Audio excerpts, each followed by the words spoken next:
The Snapdragon Pro Series powered by Samsung Galaxy is brought to you by Snapdragon Elite Gaming, Samsung Galaxy S23 Ultra, Monster Energy, and Kachi Shop.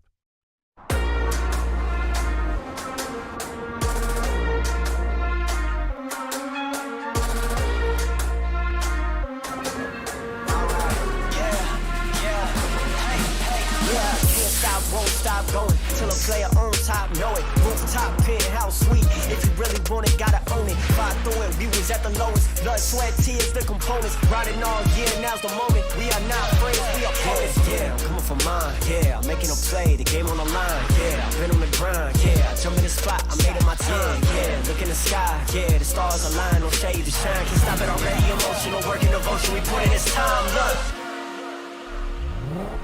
you won't stop.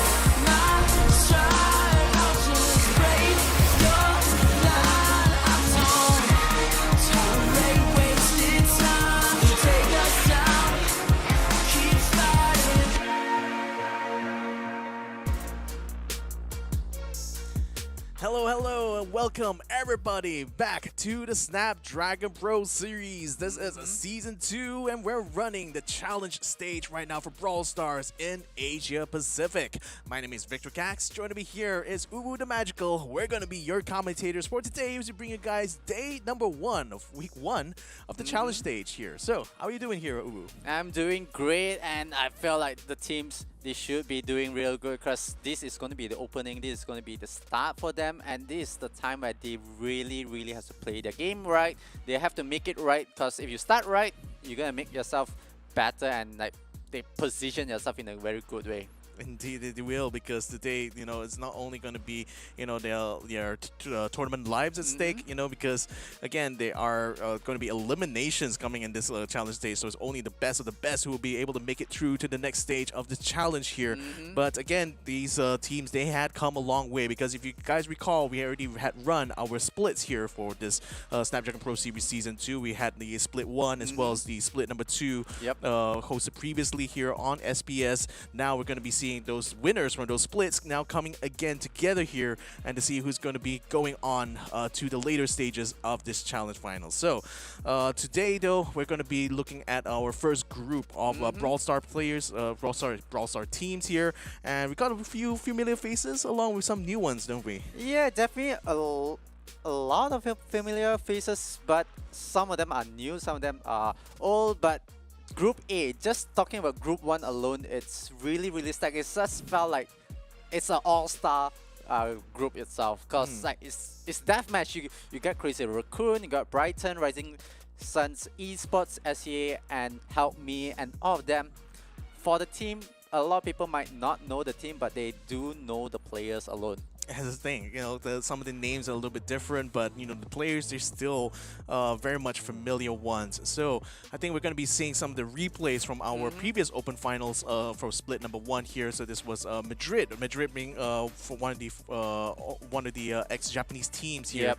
So, and Help Me as well being the former Zeta Division team, isn't it? Yeah, definitely Madrid and Help Me, both of them are from the land of Rising Sun, and the way how they play, the way how the country plays, we managed to get a lot of interviews from them, managed to learn a lot. The way how Japanese players play, it's on a different level, it's on a different scale. And Barcelona, Madrid, Help Me, they are putting on a very tight competition to amongst even the Japanese teams itself. The way the technical, it's just really hard. It's a very stacked competition, and even for teams that is coming from Southeast Asia, just going up against Japanese team, it's just a tall feat to ask them to do, but they have to put their best out of best, because if they want to move on, they have to beat a lot of the Japanese team. Yeah, I mean, it's kind of like the pride of the region at stake, isn't it? Because, like, again, Japan has been one of the biggest, like, if not one of the most highly skilled zones here in Asia Pacific when it comes to Brawl Stars. So it's no surprise, you know, that the past few World Cups have been won by Japanese teams, and especially specifically like the ex-Zeta Division squads, you know, who are now participating under different names here. One of them is Barcelona, of course, and then another one was Team Help Me. And but again, these players are very familiar to the community here. I mean, see that Tampo is still as awesome as ever, Moya Goku as well. And you know, on the other end, you also have Milk Rio, you know, showing that they're still kind of in the game. You know, they're still kind of there, but still trying to seek for their like success, you know, in this scene here. But nevertheless, though, as we run into this now new challenge stage here, of course, it's a slightly different game of Brawl Stars because of the new patches have already kind of like changed the power balance, I think, between some of the brawlers here, haven't they? Yeah, definitely. The patch update on March 8th, it kind of makes a lot of rethinking of how do you gonna pick it, what kind of brawlers are you gonna bring on, what kind of maps are you going for. Even the map rotation did change a bit. Brawlers, there are some that is nerfed, some are buff. One of the brawlers, if I'm not mistaken, is reworked, but it's not that crazy. But the way how the patch made the whole game way different this time. Yeah, and I think we're seeing on screen right now, these are highlights from the Split 2 Open Finals there. I think this specific split, you saw a lot more of teams outside Japan actually vying for the top spot, and we actually got quite a few good games out of that. But nevertheless, it was still the Japanese teams who was the teams to watch, really, especially, you know, Raid Esports here. I mean, but then coming here as well, it's going to be one of the highlighted teams, I think, for the Southeast Asia region, which is going to be Rising Sun Esports. I mean, they're comprised of members from different parts of Southeast Asia, so they're really, in some ways, a truly Southeast Asian effort, I think, in Brawl Stars. Yep, Rising Suns Esports SCA. The way the lineup, it brings out pride out of Southeast Asia. It brings out a lot of honor and what the whole team is doing. CZK and the boys, they are putting a lot, especially going up against a Japanese team. I think he did mention in a couple of interviews as well, like way back, that going up against Japanese teams, it's something that challenged him. It's something that he wanted to push. It's something that it's an exposure for him to know like how they play, how on what level they are, and can we even match up again with them. Again, you know, we're talking about members who used to be part of the PSG LGD team that won a World Cup back in 2020. So, you know, these guys are no slouches when it comes to the game of Brawl Stars. It's just that Japan, that's why we emphasize so much that Japan is on a kind of another level, you know, compared to the best out of Southeast Asia here. So with Zeta Division 1 actually having won the previous World Cup now, so having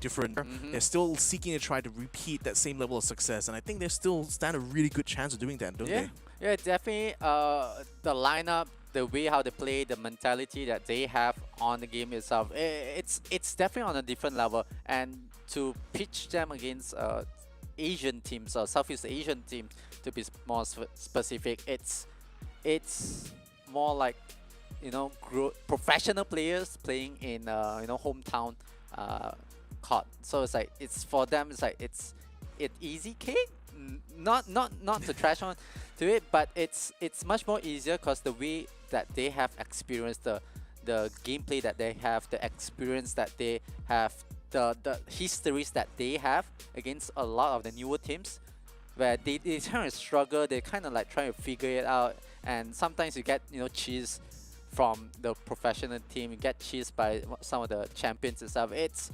It kind of hits hard. It kind of hit mentally, and in the game itself, it hits hard. Yeah, so let's go ahead and show you guys what the format is going to be like for this challenge stage here, because it's going to be a bit different compared to the splits, you know. So okay, like we're going to be starting from the top really here, because we started off this journey here through the open finals for both split 1 as well as split 2. Both of those splits basically found the top 4 for each of those stops of the competition. So altogether 8 teams will then go to this challenge stage right now, which is where we're at here, where we're going to be playing into two. We're going to be splitting them into two groups basically. So two groups of 4 teams, and they're going to be playing out in a sort of an elimination bracket style. So that means today we're going to be playing 2 matches here for all 4 members of the group, and then proceeding with that, we're going to be going to the winners bracket there, where we're going to see the winners of both of those matchups fight against each other, and that pretty much is going to be the itinerary here for today. We're going to be mainly looking at the first encounter between these teams in group number 1, and we're going to be seeing the winners of those matchups fight against each other for that to confirm their first slot into the challenge finals. So on challenge finals itself, like 4 teams, double elimination, best of 5, pretty straightforward. They will move on to the Masters, where they will meet up with all other champions for all other regions itself. But let's take a look at the prize pool distribution. First place will be walking away with 16,000, second place 9,000, third place with 7,000, fourth place with 5,000, fifth and sixth are getting equal 3,000. Meanwhile 7 and 8 will be walking away with 1,000. Money is there, but for a lot of the teams in APAC region itself, it's more about getting that opportunity and that experience, because you're gonna go up against the best. So the only way is you want to try to secure yourself a slot. And money, yeah, it could be a motivation, but winning against like teams from Japan is much more of a bigger bragging rights for them. But just imagine this, like even if you come in as like the 8th ranked team in this challenge group stage here, if you even just get yourself up into the finals there, you could guarantee like 9 times the amount of prize money you get otherwise if you finish in 7th or 8th place. So I would just say like even if your goal of just getting the slot here is just to make sure to get experience, but you know the chances of them converting that into even more value for the team is really high here if they can perform and get very far through this challenge stage here. So that is the stakes pretty much for the players coming into this challenge stage here. Of course, prize pools will continue to expand even more when they get to the master stage, but I digress, it's still a long way to go in this journey. Yep, definitely. Right in front, where they just need to beat the team, one team at a time, and just move on and progress from there. Don't shoot too far, just look what's in front. And this is going to be the brackets for today for Group 1. Crazy Raccoon going up against Brighton. Meanwhile, Rising Suns Esports SEA will go up against Help Me. Pretty balance of a bracket for Group 1, but still a very stacked as the group itself. Yeah, I mean, Crazy Raccoon were formerly known as Barcelona, I think. Yeah. So they are, for Barcelona, for those who guys know, were the former Zeta Division 0 team, and then now they've rebranded themselves to Crazy Raccoon. So that's one of the enemy squads. The other former Zeta Division squad there is Help Me, and they're going to be up against Rising Suns Esports Southeast Asia. That's going to be the match later on here. And that's the one I'm definitely going to want to watch out for, because Rising Sun Esports Southeast Asia, as we mentioned, that has CZK, one of the former members of PSG, LGD playing inside there, and they're certainly going to be giving them like a run for the money for sure in their matchup later. Yeah, Rising Suns Esports with the lineup of CZK and the boys, definitely feel like they could potentially Help Me a bit of a game, and Help Me definitely need to be helped. But I feel like Help Me, they could stand their ground against Rising Suns Esports SEA, but it's very hard to predict the winners, like Crazy Raccoon versus Brighton, Rising Suns Esports versus Help Me. It's the most balanced, but we have to say this is going to be the matchup for today. Match 1, we will be seeing Crazy Raccoon going up against Brighton. Match 2, we will be seeing Rising Suns Esports SEA going up against Help Me. And the third match, which is going to be the winner of match 1 and match 2, they're going to meet up, and we'll see who will be the winner. But just based on this matchup fixture, what do you think? Who do you think that they could be proceeding to the winner match? So that's the thing, like by my estimation, I think like the Zeta Division, the former Zeta Division squad mates, help me as well as Crazy Raccoons probably has the best chance given like the skill level we've seen from them in the past. But again, you know, this is now season 2 SPS. You know, there's been several balance changes already done to the game. I think it's also going to be a test of them. You know, how well they're able to adapt. You know, to the current changing meta of Brawl Stars itself. And I think a mark of a really good team is one that's not only able to kind of like roll with the punches, but also continuing to stay consistently at the top despite all of the changes that happens to the game itself. So I would say, yeah, I think Help Me as well as Crazy Raccoons probably have the best chance just based on past history of getting into the winners bracket. But again, if there's going to be an upset that happens somewhere, I think Rising Sun Esports Southeast Asia may stand a chance there because we've got players on there. X9J has already shown that he's actually very capable of fighting against Japanese teams, even the last split that they played. So I want to see whether they can carry that forward here today, especially with this new the March 8 patch now already in full effect. Let's see whether or not they'll be able to continue that momentum, and if they actually pull off an upset here, I think a lot of people here in Southeast Asia are going to be pretty happy about that. Yeah, definitely. A lot of people is going to be happy, but we have to thank our sponsor for bringing all of this together. We like to thank KC Shop, Samsung, Monster Energy, and Snapdragon Elite Gaming. Because without them, this won't happen. And definitely, like this whole tour itself, it brings a lot of teams this new opportunity, and it even brings Rising Sun's esports SEA this opportunity to be the dark horse, the underdog, to make the biggest upset. Yeah, indeed. So that's something I'm definitely keeping an eye on. I mean, I probably could be a bit biased here because, again, the Rising Sun East Southeast Asia, the only kind of like fully Southeast Asian team in this competition right now. So they are kind of holding the hope and dreams for all the Brawl Star players in this region, to be fair. So if anything, like if they are able to get it through, then it's all power to them. But I still feel that just based on what we've known about the Brawl Star scene for now, that Japan is still one of the strongest regions here. It's still going to be a very tall order for them to fight, but as CZK said before, he always looks forward to these kind of challenges. He always looks forward to these opportunities to kind of push himself even further into the limit and see how far they can go.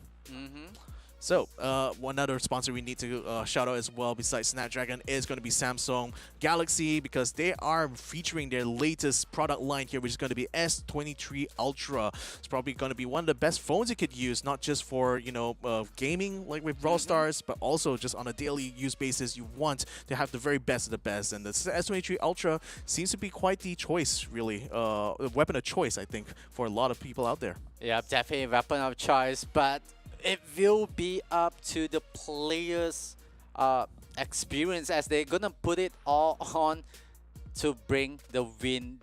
Today is all about the W, so let's take a look at Crazy Raccoon's roster, the lineup that they will run today against Brighton. It will be really City Tempo, Tensai, Moya, Goku. A lot of people, they kind of know who are they. They have their reputation. The lineup speaks itself. Just that how crazy they are this time. Luckily, it's Crazy Raccoon they are running with. They are not, we are not watching Crazy Raccoon going up against Crazy Lagoon. I think Crazy Lagoon has been a very, very old team that we haven't heard. Yeah, I don't even know where they are now. Like the members of what used to be Crazy Lagoon. But it's quite funny that that they chose the name Crazy Raccoons, because I sometimes feel, especially watching players like Setampo and Moya Goku, that they scurry around the map so much you can swear that that it's being played by a wild animal. But that's the thing, like them as players are very, very, very fast paced, and they're always like on the attacks and always aggressive, kind of like raccoons in real life. So, next, Brighton, their lineup with Manmi, Gunbarim, Marinu, or Aero1021, and MOL option to the game itself, and brings a lot of unorthodox way of gameplay. But this is the matchup between Crazy Raccoon against Brighton. The stats does speaks a lot. Crazy Raccoon does bring a lot of damage onto table, more of a turnaround, but Brighton's not that not that stacked, but I feel like they still have a chance. They still have at least 40%, 45% of win rate, but this is the first map. It will be on double swoosh. Crazy Raccoon has 20% win rate. That's 20% more than Brighton, but still it feels quite stacked. The map itself, the mode itself, it brings a lot of poking.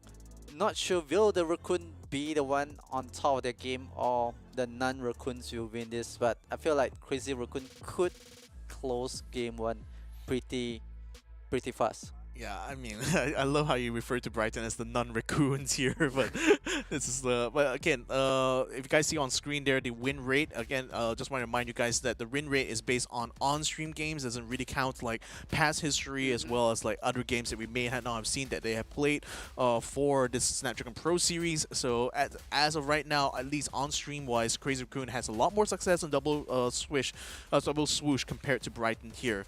Now let's go ahead and jump into the pick and bans here. We can already see straight out the bat banning out the Sandy, and I believe Sandy had a rather significant buff this patch, hasn't she? Yes, if I'm not mistaken, Sandy did get a buff in the recent patch alone. The damage buff, right? Yeah, damage buff, if I'm not mistaken, was 100 damage being added from the previous damage, and a bit buff on the skill, the gadget itself, if I'm not mistaken. Because like, because I think one thing with Sandy is that for the most part, most people are using her for like her ability to make all her allies invisible on the map, and I think that's the biggest utility that they use her with. But ever since like ever since kind of like nerfed that, she's kind of fallen a bit out of favor of a lot of teams here. So I'm just really interested to see that like both Crazy Raccoon and Brighton decided to ban out the Sandy here, so that maybe they are estimating her to be a much bigger threat now with this damage buff here. So we'll see how that plays out in terms of picks. Right now, we got the Otis picked up as well as Stu, and we got the Jeanette as well here being picked up by Brighton. So there's still 2 more picks to go here for Crazy Raccoon's side before Brighton will have their last pick. But again, having the Stu is going to be very useful, especially in a game like Gem Grab, where just the speed is kind of the essence, right? Yep. I think we were talking before the show alone, like talking about Stu, like the viable of bringing Stu into Gem Grab itself. Like you just want to get in and get out, and a lot of mobility. It still brings a lot of mobility on the table.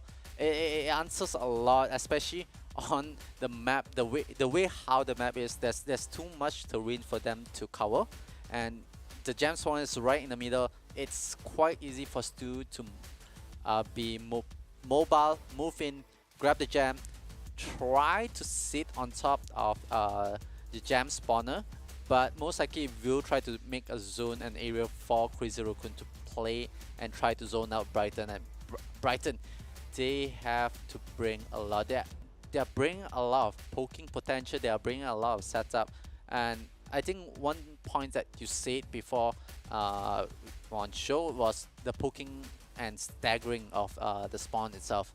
Like, it feels like Crazy Raccoon could be staggering Brighton on the side of the spawn itself, and the brawlers, they have to reset, and it takes too long for them to reset.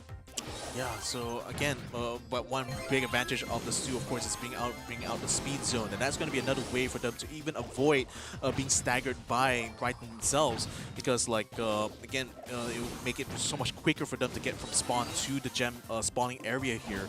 Apologies for the slight choppiness going on here. We'll be sorting that out, but nevertheless, Crazy Raccoon has already done quite well to get some good control. See the Tempo on the Amber already getting killed, the Thunderbolt on the Jeanette, so they already opened up the flank on the left-hand side. So now they're putting pressure on the right-hand side, where Aratine and Menmi are trying to just hold their own here, but Aratine takes a lot of damage as a result. And Tensai putting even more shots on him now, and State of Temple continuing to harass him from the back, forcing them away from that gem spawner, making it so easy for Tensai right now to keep control over all those gems. Oh wow, Thunderbolt just going in real aggressive and get punished from that. Menmi as well will be brought down, but this is a time for Moya on the still bringing up front on towards the right will be punished as well. That resets Crazy Raccoon. Crazy Raccoon does have the lead of 1 gem in hand. Right now, they just need to reset and make sure that they have the advantage, get back to the gem spawn. And Moya will be able to take down Man-Me. They will take down Thunderbolt. That is 8 gem, 9 gem, 1 more to go to start the countdown. And Brighton, they have to reset, but they don't have much of terrain to play with. Don't have much terrain. I think they're also slightly losing out on range there. That's why I say the Tampo is such an important player in this game here right now, because his range is making it so hard for Thunderbolt or even the Spike player to actually get close to them, and that's making it virtually a good control over the left-hand side. Now Jeanette's going to put out a super, trying to put some bombardments in the Tampo, but not able to take it down in time to close out that round. So it's going to be Crazy Raccoon that takes the first set here. Let's see whether or not they can be able to make this a continuous run here, but Brighton so far, don't think they really have a good answer to what Crazy Raccoon has here. Yeah, I do agree with you about Tampo being a big nuisance with the range and stuff and the poke. And what they did was they overcommit on towards the left side. They tried to clear off all the grass areas so that they are able to spot outside the Tampo. And they have to play that risk, force the push, force the aggression. But each time Brighton force an aggression, Tensai is there to respond. Tensai is there to back up his own teammate, and they have good synergy, good communication to know like, alright, I'm getting pushed, I need to fall back, my teammate's gonna come back and get my back. And the way how they punish, each time Brighton, each time Thunderbolt makes an aggression, he's getting punished. Even though his objective is try to clear the left side and give them that advantage, because when you flip it out, it's on the right side for the side of Brighton, but they are looking for that advantage. They can't find the advantage against the Stew, but Moya brought down. They found a weakness, but can they capitalize on this?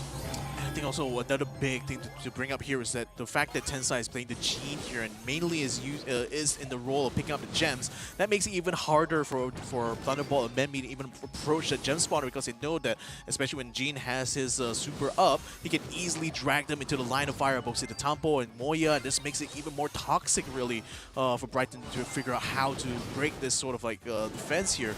But nevertheless, they really cleared out a lot of grass there on the side. Oh, it's an Arutan almost getting himself close enough, but Tensai follows up the shots and kills him off. Yeah, the backup is that Tampo took that aggression. Maybe he needs the reset, but Moya and Tensai, they know about a pull for Tensai. It is neck to neck, 8 gems on each side, but Tensai will be able to take down Hero Thunderbolt. On the other hand, will be able to take down the Steel, which is Moya. So they will have the advantage of the counter. Brighton will start it up. Can Crazy Raccoon capitalize and equalize it? Well, if they can pick up one more gem here, they might be able to do so, but no! Tensai gets popped! Wait, that's enough! Just to try to go on. Now Moya Goku picks up the gem, gets enough just in time to start the countdown. Unfortunately, Red Team picks up another gem, so now they are starting the countdown side, but then Blue Team picks up a gem as well, so it's just going back and forth right now. This time, Crazy Raccoon is starting the countdown. 10 more seconds here, but Brighton also picks up a gem at the end, stopping the countdown in his tracks. This is a very, very tense moment right now. There's still 15 minutes of playtime left, but it's right now a game about who's going to be able to start the countdown and who's going to be able to finish it off. Yeah, Crazy Raccoon, they do have the chance spawner on top. They will try to back up, but the numbers game, that's it! Crazy Raccoon, what a clutch, especially for Tensai and Moya, when they are able to try to equalize, try to hold that countdown. Brighton, they were on the edge. They had that advantage, but due to the way how Crazy Raccoon reset, it brings back all of them together and they are able to capitalize that opportunity. Jeez, again, it was very, very close there. But I think like just Crazy Raccoon, very aggressively just holding on control of that gem spawner was really what tipped the balance in their favor, because they knew that as long as they can keep collecting gems, as long as they are able to just at least stay one gem ahead of Brighton, that will guarantee the counter coming in. So if anything, Brighton was put under massive pressure towards the end there once they lost their position in the middle. So yeah, if they were able to keep that like sort of tug of war going for a little bit longer, maybe, just maybe, Brighton would have been able to have control of the gem spawner, and maybe they would be able to force Crazy Raccoon into the corner. But then again, you know, I think hindsight is a bit 20/20 here. Brighton unfortunately overextended a little bit. They lost like I think it was like Thunderbolt was the first one to get taken down. Once they lost him, it was all over from that point. Like it just really all the dominoes start falling one after another, and Crazy Raccoon just basically swept them towards the end. Yeah, Crazy Raccoon, the way how they clutch it, the way how they dissect Brighton, it was really clutch from them, like knowing like when to go in, when to stagger, when to respond. It was crazy, and this is to me the highlights of what just happened. Game 1 was much more decisive for Crazy Raccoon. Meanwhile, Game 2 was the one that was clutching from Crazy Raccoon. Each member, they are able to utilize, they are able to just hold on to the game. The countdown, we counted so many resets, but in the end, Crazy Raccoon, they bring the first map to their site. Next, it's the best. I always like this. Even our co-caster on the other language also, we kind of agree, like, you know, Brawl Ball. Brawl Ball. Brawl Ball. Just Brawl Ball. Like Super Beach, of course, it's a slight variation here where there's a lot more walls and towards the center there, but it's still very much, if you can kind of like clear out the main defensive wall, that's where the spawn point is, as a straight line to the goal there. So this is going to be a game which is going to prioritize a lot on trying to clear those obstacles, and also just on speed here, which I think Crazy Raccoon definitely has a lot of it. That's why they have won like half of the matches that they played on Super Beach here when it came to on stream here, whereas we have yet to see Brighton perform here on stream for us on Super Beach. So it's going to be a bit of a mystery how they will kind of play this out, but knowing the strengths of Crazy Raccoon, knowing what they're capable of, I think this should be another one here that Crazy Raccoon, it's like it's their game to lose, I think, from here. Because once we get to the next one there, which is going to be a bounty round, that's where I think Brighton could possibly try to mount a significant comeback, because that will play a lot more to the strengths of having a team that is more patient on the trigger finger. But nevertheless, when it comes to all out and out action here, especially for Brawl Balls, I think Crazy Raccoon stands a really good chance here. Yeah, Crazy Raccoon does have a good chance, especially with the 50% win rate. I'm just thinking of the brawlers that they're gonna bring in. We did talk about how CZK, they used to run a very cheesy, like a Frank, just opening up the map, opening up the center hallway for them to run the ball. But if I'm not mistaken, the Japanese teams, they also run a very unorthodox lineup.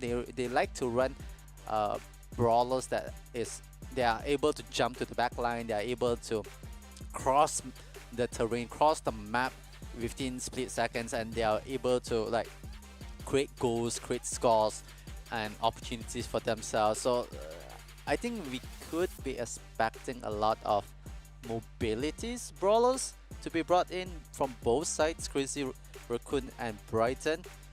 But I don't know, we have to see what's the best option until we see the brawlers and like who is playing what and where. Yeah, again, it's still gonna very much depend on the draft, because again, even if Crazy Raccoon has like the better players when it comes to this game mode, if they're given like the worst possible brawlers to run it, then they still won't be able to do much. So I think it's imperative for Brighton to make sure that the draft goes their way, and that they get to kind of like pick the right kind of brawlers for their own play style. but I think it's going to be doubly important as well for Brighton to deny Crazy Raccoon the picks that would give them massive advantage. So we're talking about players like brawlers like Max, for example, or even having a Stu, which was what Crazy Raccoons were playing in the last map here. So maybe even Brighton might consider banning out the Stu just to make sure that Crazy Raccoon doesn't have like a super amount of speed they can use against them in this Brawl Ball match here. I do agree. Banning out the Stu is the best option. What other brawlers should be banned out? Right off the bat, Sandy? Because I remember like they used to run a very cheesy Sandy lineup, you know?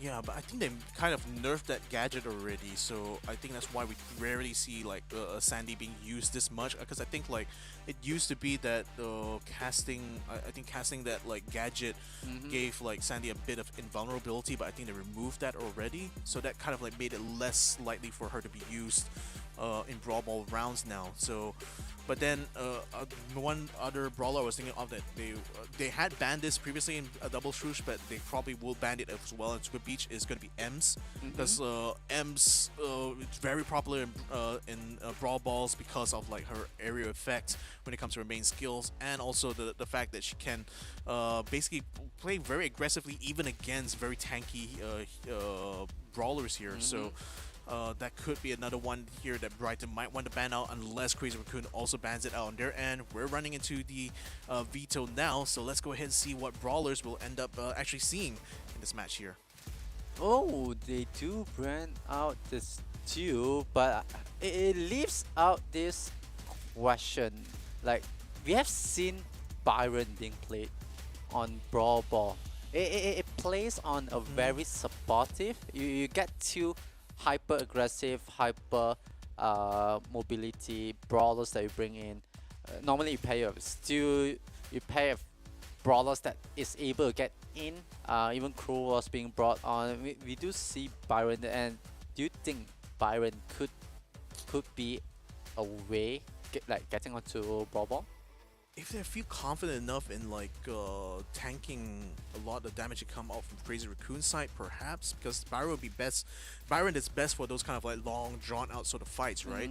But I don't know whether he'll be suitable in the game mode like Brawl Ball, only because like the problem we're having like a lineup that's more conducive for long drawn out fights is that brawl balls are very fast paced. You can do very quick plays, and you know you can already see like from Brighton's picks even going for the Rosa as well as the Crow here. Those are two super aggressive brawlers. The ones that can literally punch through any sort of defensive line, pun intended.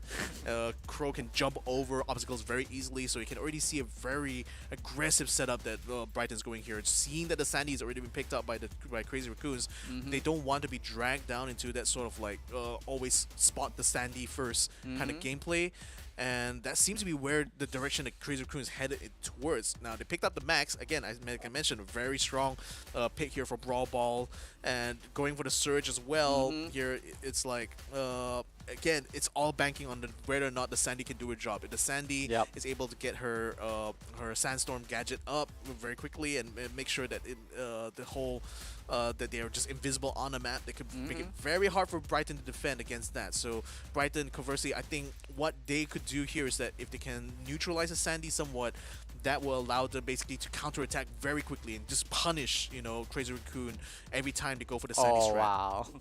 And the final pick from the side of Brighton, they bring in the Ash, Crow being brought in, and I agree, hyper aggression, in your face type of brawlers that you just want to sit on top of your opponent, stagger them, like try to get them off. Especially the main objective is take down the Sandy, and the moment you're able to target and neutralize the threat from the side of Crazy Raccoon, feels like the whole map is up for you to play, and it's gonna be hard.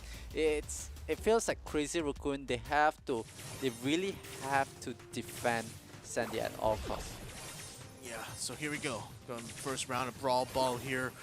Aeroton is just keeping his eye on the prize here, but Tensai is going to be moving forward as soon as Siddhartampo got the elimination on Rosa, so it's already a major defender. It's already taken out. Aeroton gets picked off. Tensai is very low though. He unfortunately has to pass the ball over Siddhartampo, who does get the score just in time as Thunderbolt comes out. So that's already right on the back. Quick round here with Crazy Raccoon. What can Brighton do to fight back?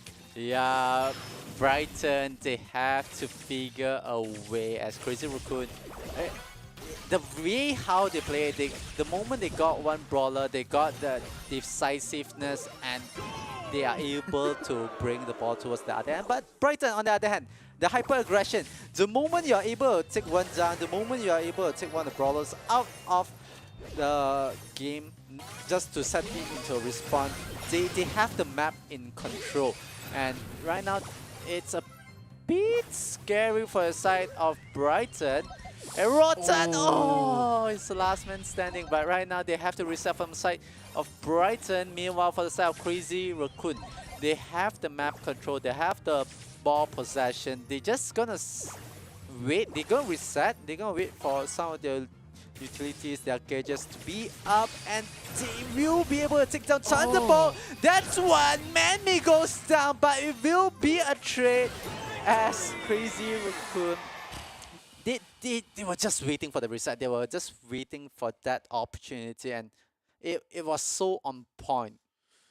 Yeah, so here's the thing, like, even though Rosa is technically a tank, I feel like she's kind of the weakest of most of the tanks, mostly because like she cannot sustain the damage negation that she's able to do. She only is able to do that in bursts, which means that Brighton has to be very coordinated here. It's like as soon as Rosa unleashes a bubble shield, that's when it's supposed to come in. But here's a problem. Once he gets eliminated, it's not much it can do on their side. Unless Menmi actually is able to slip right past the defense. It's actually very risky as well for him because he was down to like the last pixel of health before he's able to bring the ball in.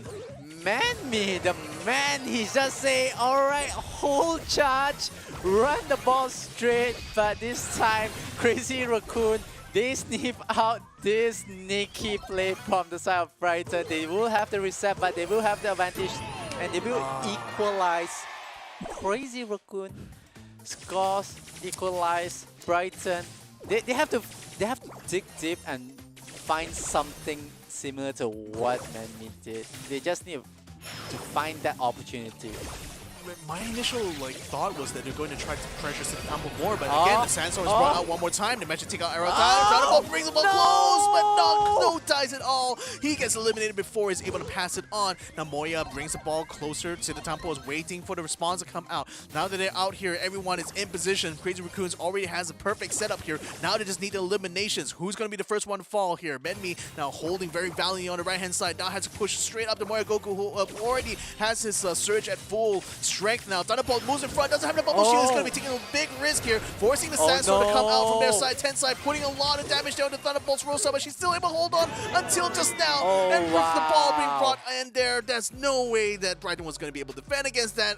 And Crazy Raccoon takes the set once and for all. Yeah, Crazy Raccoon picks up another point. Meanwhile, for the side of Brighton, they were playing on time. It's either they play on time, get the reset, they are able to go back for the risky move, or they have to hand the ball away to the side of Crazy Raccoons, because the moment Crazy Raccoon plays the waiting game, they reset everything. They have the opportunity. They just wait for Brighton to make that aggression and they punish it. And definitely you can see on the second game, Crazy Raccoon, they are able to capitalize. They were able to read how Brighton was playing. Even after Manme scores the goal, they were able to read it out. Alright, you know, we're gonna play the time.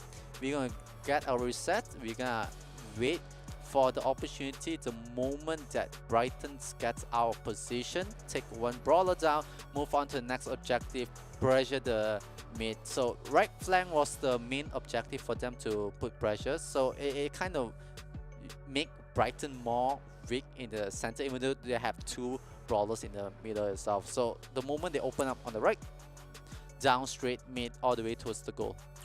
So what I was thinking about was that I was thinking that Brighton was probably going to try to pressure Sitatampo a lot Yep. more on that Sandy. Yep. But it seems like even Crazy Raccoon wasn't really like heavily banking on the Sandy to begin with here, because for the most part, like whenever she brought out the Sandstorm, it was more in the defensive kind of position as opposed to offensive. And I think that was actually a good call on Crazy Raccoon's side. It's kind of like a bit of a feint, really. Like they made the Sandy the first pick because they expected Brighton to go for the counter pick. But once they realized that they went with Rosa here, I think that already opened up a huge weakness on Brighton's side, where even at Rosa, when she gets at her full strength with a bubble shield, it doesn't last long enough. They run out of gas very quickly if they're not able to capitalize on Rosa's like one very tiny narrow window of opportunity. So if they don't actually get the eliminations done within that that time frame for the Rosa, they basically are at a massive disadvantage for the rest of the fight. And I think Crazy Raccoon knew that, so that's why they took these fights very kind of like this kind of kept Brighton at an arm's length, really. Wait for them to kind of like gas out and then only go for the eliminations. And that back-to-back was how they were able to open up so many opportunities. And Sitatampo, you know, even though he wasn't really like meant to be that frontliner, but really played that role of bait, really, for Brighton. Yeah, it does bring a lot on the side of Brighton, especially they second pick the Crow itself, and I see the way Crow was being very underutilized. They are like it was not at his full potential. He was not able to sit on the brawlers. He was not able to jump to the back line. He was not able to really create a lot of issue on towards the backline for Crazy Raccoon. But Crazy Raccoon, as you said, handled the situation well. They identified Rosa's window. They are able to seize it and take that advantage the moment Rosa gets out of position, use his power. And the moment Rosa was not in play, it was really more of a handicap where Rosa has to reset, has to rotate again, has to like find that opportunity, because the intel has been given that with the position, like the moment Rosa shows up again, they are just gonna focus down onto Rosa on the left. But it's just so hard. Brighton was playing on time. They're just playing on time against Crazy Raccoon. So I don't know, like still thinking about that match there. I mean, maybe what Brighton could have done is like swap the position of the Crow and the Rosa, like make it so that like the Crow was the one pressuring Sitatampo and that Sandy, because like I feel that I thought that was going to be the game plan actually, looking at the draft, but instead it did kind of the opposite. They have Rosa be the one pressuring Sitatampo's Sandy, and that was just that didn't work at all, because as soon as Rosa ran out of gas, it was very easy for the Sandy to not only pop her Sandstorm, but also to flip the fight against Brighton. So I think a bit of a misstep on Brighton's part, but now we're going to be going into Out in Open, which is going to be a bounty map here. Again, the problem is that Crazy Raccoon has a 100% win rate on this map on stream here, so I don't know, chances are kind of like at all-time low right now for Brighton, but this is going to be the last shot. This is going to be one last opportunity for them to continue to fight against Crazy Raccoon here. Hopefully be able to get at least one set on their side, but right now it comes down to this draft. Yeah, but I feel it's like a tall order for Brighton to go up against Crazy Raccoon's, like, you know, on stream and like 100% record. Even though it's bounty, that's more aggression, that's more of like all in and just go for the brawl. Brighton, they really have to win this to stay in this. They really need to find that opening. They need to open up the lineup of Crazy Raccoon, and the first pick they brought in the Byron. Oh boy, so I think you did mention off stream earlier that Byron did have a significant buff on his side. Yep, So- the reload speed. Yeah, so again, Byron is a very popular pick when it comes to these long these maps where rather these game modes where the fights are going to be long and drawn out. Byron having the advantage of being able to both heal as well as attack at the same time. He's going to be the guy in the back line here for Brighton. Whoa. But Crazy Raccoon, conversely, they go with the tick. Very standard pick here, I think, for bounty rounds here.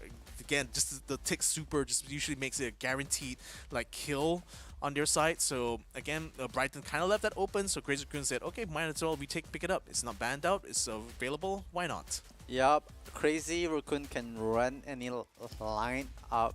Meanwhile, Brighton, just talking about the Byron, the reload speed, it got significant like buff. It means that Byron can be more active. Byron can be much more aggressive compared to previous patches, and right now they need to solidify who's the other two brawlers that they're gonna bring. Could be two brawlers that they wanna bring to tank it up. They could even be more of a frontliner, and they do. Ooh. So going for more heals really than rather than aggression. I mean, I don't know how this will play out. Again, it bangs on the whether or not Brighton can successfully keep Crazy Raccoon suppressed enough to keep their supers from charging fast, but Tick normally his supercharges very quickly anyway, so Yeah. it's going to be very dependent on what Brighton decides to pick as their main damage dealer. Oh, they're going for the Mortis.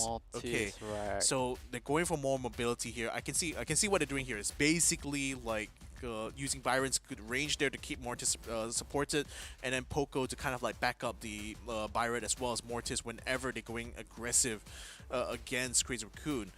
I think what Crazy Raccoon can try to do to counteract this is by having a good tank of their own. I mean, they've already locked down who their marksman and who their assassin is going to be. So if they have a decent tank that can handle the Mortis here, then perhaps that will be good enough. But if they go for something a little bit less tanky, okay, so they're going to be going for the no, sorry, it's not Meg. What's her name again? Oh, just looking from the line up for Fang. Brighton, not that particular. Like, I don't really like it compared to what Crazy Raccoon brings on the table.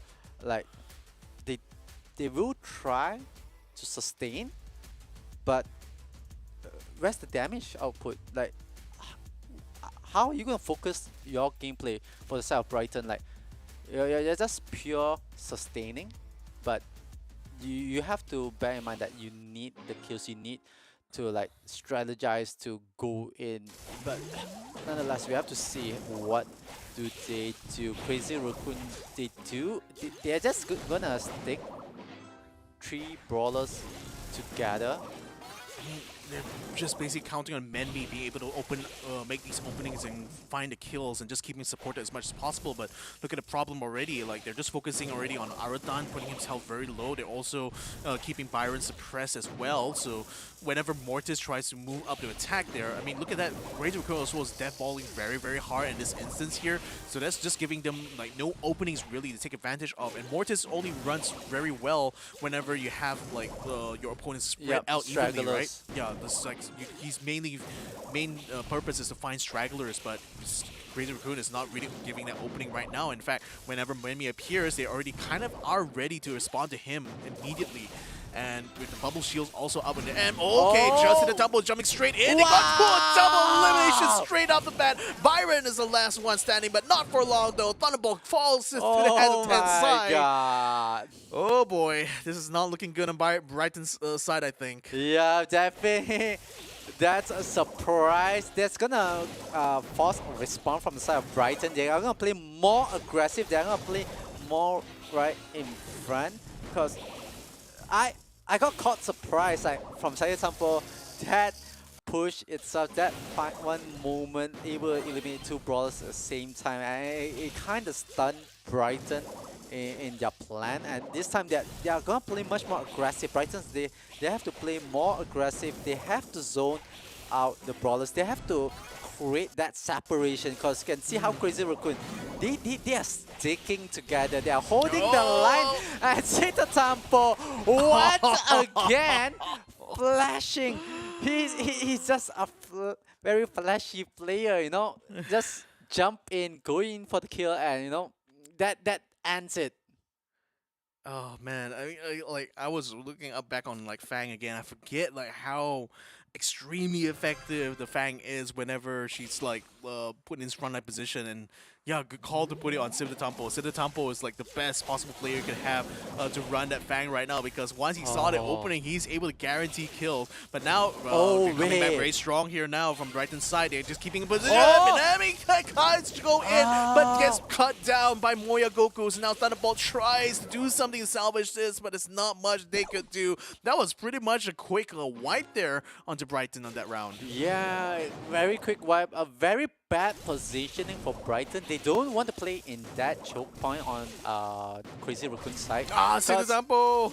The moment that you have a brawler that is out of position, the Byron can't support you. The Byron is unable to be there to give you the sustainability, the heals itself, and it just gives away to Crazy Raccoon. See, throughout the whole match, the way how they play from the side of Crazy Raccoon, they were not that aggressive until the point where Civitampo says that, alright, let's go in for the kill, let's close it down. But the moment when Brighton wants to respond, they try to go for the aggressive. They play with the Mortis being really upfront. Byron was not there to give the sustainability, was not able to heal him, and it just dissect Brighton's very fast.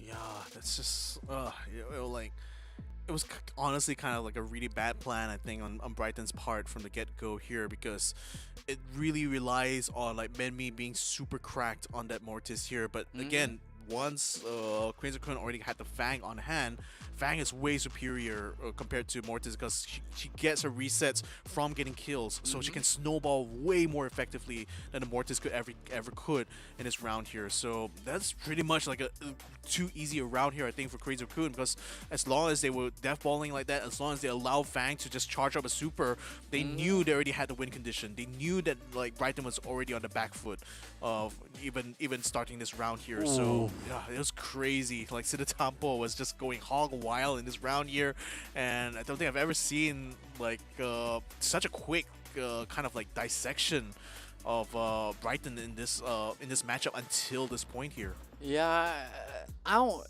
just thinking of this whole situation on how they could have played better, how they can like analyze what they could do.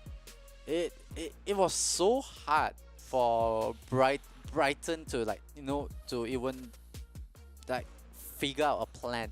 Play defensive, you're just gonna wait for Civitampo to come into you. If you're gonna play aggressive, Mortis out position for Byron to heal, and it's so hard for Brighton.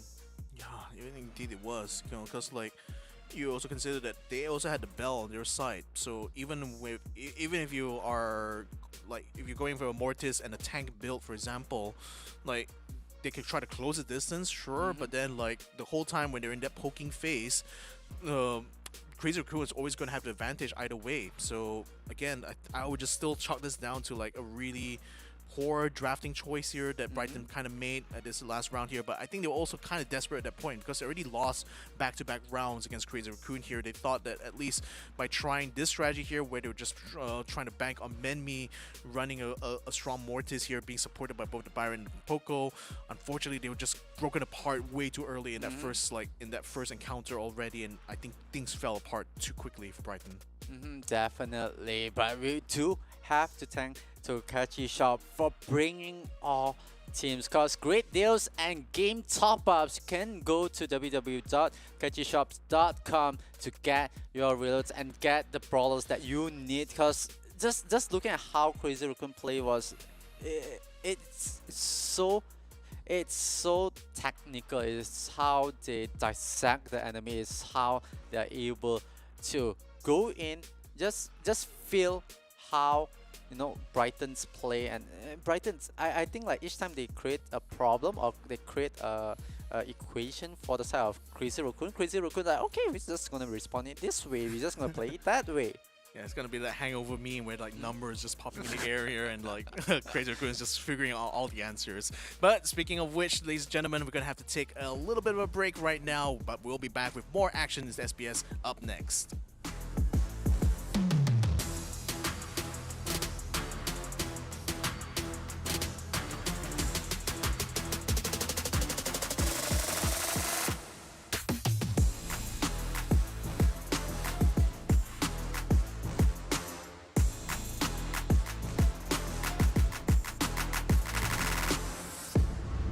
The Snapdragon Pro Series powered by Samsung Galaxy is brought to you by Snapdragon Elite Gaming, Samsung Galaxy S23 Ultra, Monster Energy, and Kachi Shop.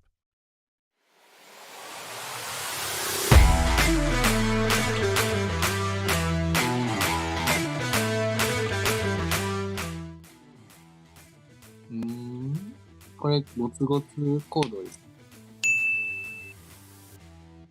That would be Hard Rock Mine, top right. This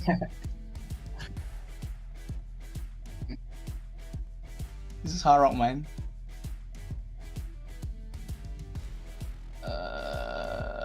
Yeah. Oh, Haro Mine. Right? Yeah. Alright. Okay. これは、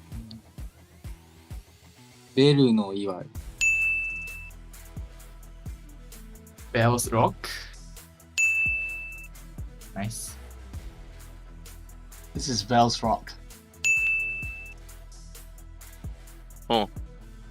Knockout. Is it Bells Rock? Yeah, okay.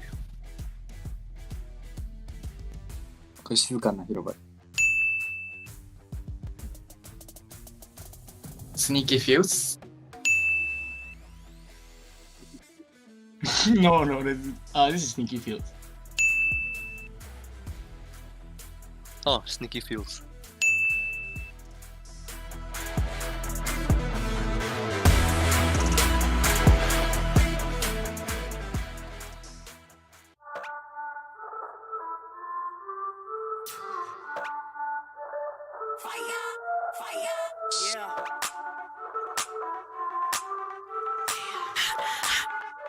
Yeah.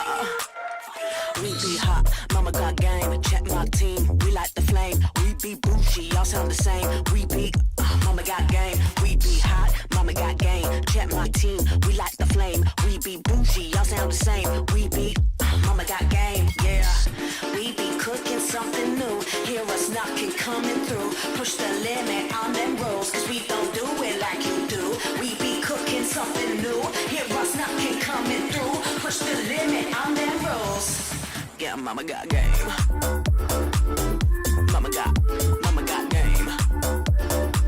Yeah, mama got game. Yes. Yeah, mama got game.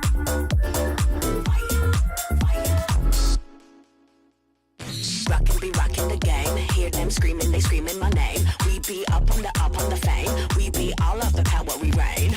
Rockin' the game. Hear them screaming, they screaming my name. We be up on the fame. We be all of the power, we reign. We be cooking something new. Hear us knocking, coming through. Push the limit on them rules, cause they don't do it like we do. We be cooking something new. Hear us knocking, coming through. Push the limit on them rules. Yeah, mama got game. Mama got game. Yeah, mama got game. Yes. Yeah, mama got game. And welcome back, ladies and gentlemen, to the Snapdragon Pro Series. This is Season 2 of Brawl Stars. We're running the first day of the Challenge Finals and, the Challenge stage, I should say. We're not quite at the finals yet. We're still kind of on that way. We've just witnessed that match between Crazy Raccoons as well as Brighton. Crazy Raccoons pretty much swept the whole series 3-0. So that's 3 maps they've kind of won back to back to back. And they seem to be on a roll now, haven't they? Yeah, definitely on a roll. A good start, a clean start, especially it just holds on to their statistic. And just thinking on how the map rotation and mode rotation was, we started out on Gem Grab, then we went to Brawl Ball, then Bounty. The way how it's been segmented, it's being put on. It feels like high octane. Then the next one is much more of breather, because Brawl Ball, you can put a lot of effort, you can put a lot of strategy in it, but you might want to like save some of the strategies, save some of the brawlers for the later stage, because you could pull up maybe a cheese or a one trick pony itself. Yeah, so in any case, ladies and gentlemen, we'd like to thank one of our sponsors for this competition here, which is going to be Monster Energy. Unleash the Beast together with them. They've been powering our competition ever since Season 1. We thank them yet again for joining us in this journey for Season 2, so check them out over at www.monsterenergy.com/gaming. So now that we're already kind of done with that matchup there, I mean, have you any other kind of like final thoughts about like the way things turned out here? Because I'm honestly a little bit disappointed at how things turned out for Brighton here. Yeah, I just felt like the way how they plan it, they kind of look at it at I can't say like no quite one dimension. It just felt like they have a plan, but what if the plan fails? Cause the moment that you pick the brawler, you are kind of locked in with that. You kind of have to like run with that strategy. Like previously, like you see a lot of teams where they pick that set of brawlers. Plan A fails, they still have Plan B of another way of playing it. Like if you play a very hyper aggressive lineup of brawlers and like you go all in, it doesn't work out. What's next? What's your next gameplay? What's your next strategy? Cause like you can't change your brawler like during the game itself.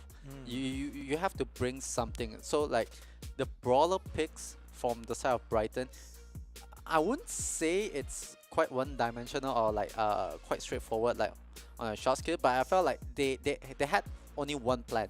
Like pick these kind of brawlers, go in and see what happens. Cause like if it doesn't happen, then they just go like you can see like even on Bounty itself, they went in, they wanted the hyper aggressive, and they just got zoned out. They just got Crazy Raccoon was holding up, they were grouping up together, and they're just running that ball together.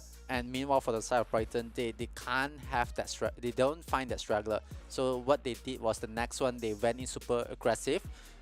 Mortis was very aggressive into it, and it didn't really solve the whole problem. Yeah, so I agree. Like, I feel like by the time Brighton, they were expecting to find the answer within the first round, but once they couldn't, it just basically fell apart. Yeah. And they couldn't like recover from that. Nevertheless, ladies and gentlemen, we're going to be having an interview right now with the winners of that last match. There is going to be Crazy Coon. We're going to have Tensai on the line right now with us here. So let's go ahead and have a look and see. As Tensai, how are you doing, my man? Here, we're going to have a very simple question to ask for you first. Why the name Crazy Raccoons here for your team? はい、なぜ、チームメンバーはクレイジーラクーンというチーム名を作りましたでしょうか？いや、まあ、なんですかね、まあ、なぜって言われても、まあ、巡り合わせですかね。なんか、はい。はい、ありがとうございます。So for the name, actually, we didn't think too much about it, but probably just for luck. Just for luck. Very lucky raccoon then. Yeah, definitely very lucky raccoon. I think another questions that we have is quite straightforward. It's like, what other teams that you guys are looking up for the matchup? Like, what team do you guys want to go up against in the tournament? はい、次の質問なんですが、これからのラインナップでどのようなチームとなんか戦いたいでしょうか？次、当たるチームですか？そうですね、はい。まあ、どっちが来ても楽しみですけど、まあ、あんまり公式大会で同じ地域じゃないんで、ライジングサンのサウスイーストアジアと戦いたいです。はい、ありがとうございます。So for us, actually, we don't mind fighting with any teams, but if we would have to choose one, we would want to fight with the Rising Sun esports. Interesting, Wow. interesting. So already putting their sights on that run then.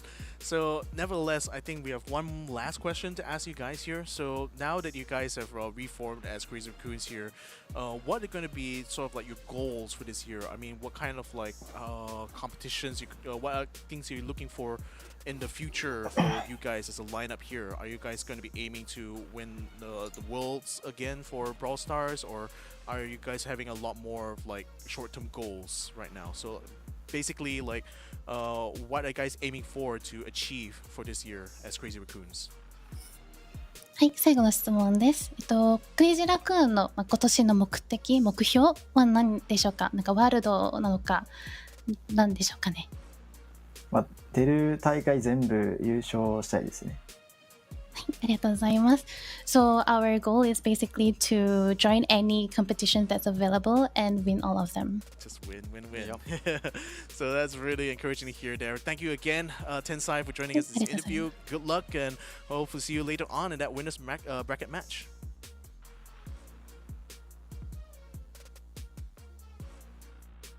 All right, man of a few words it will look like, but definitely still having a lot of confidence, which I think is quite well warranted, given that this is one of the strongest teams I think in Brawl Stars when it comes to this region, isn't it? Yeah, definitely one the strongest team. They have very unique players, very strong players as individual itself. Like if you can mix and match, you still can make an all-star team out of it.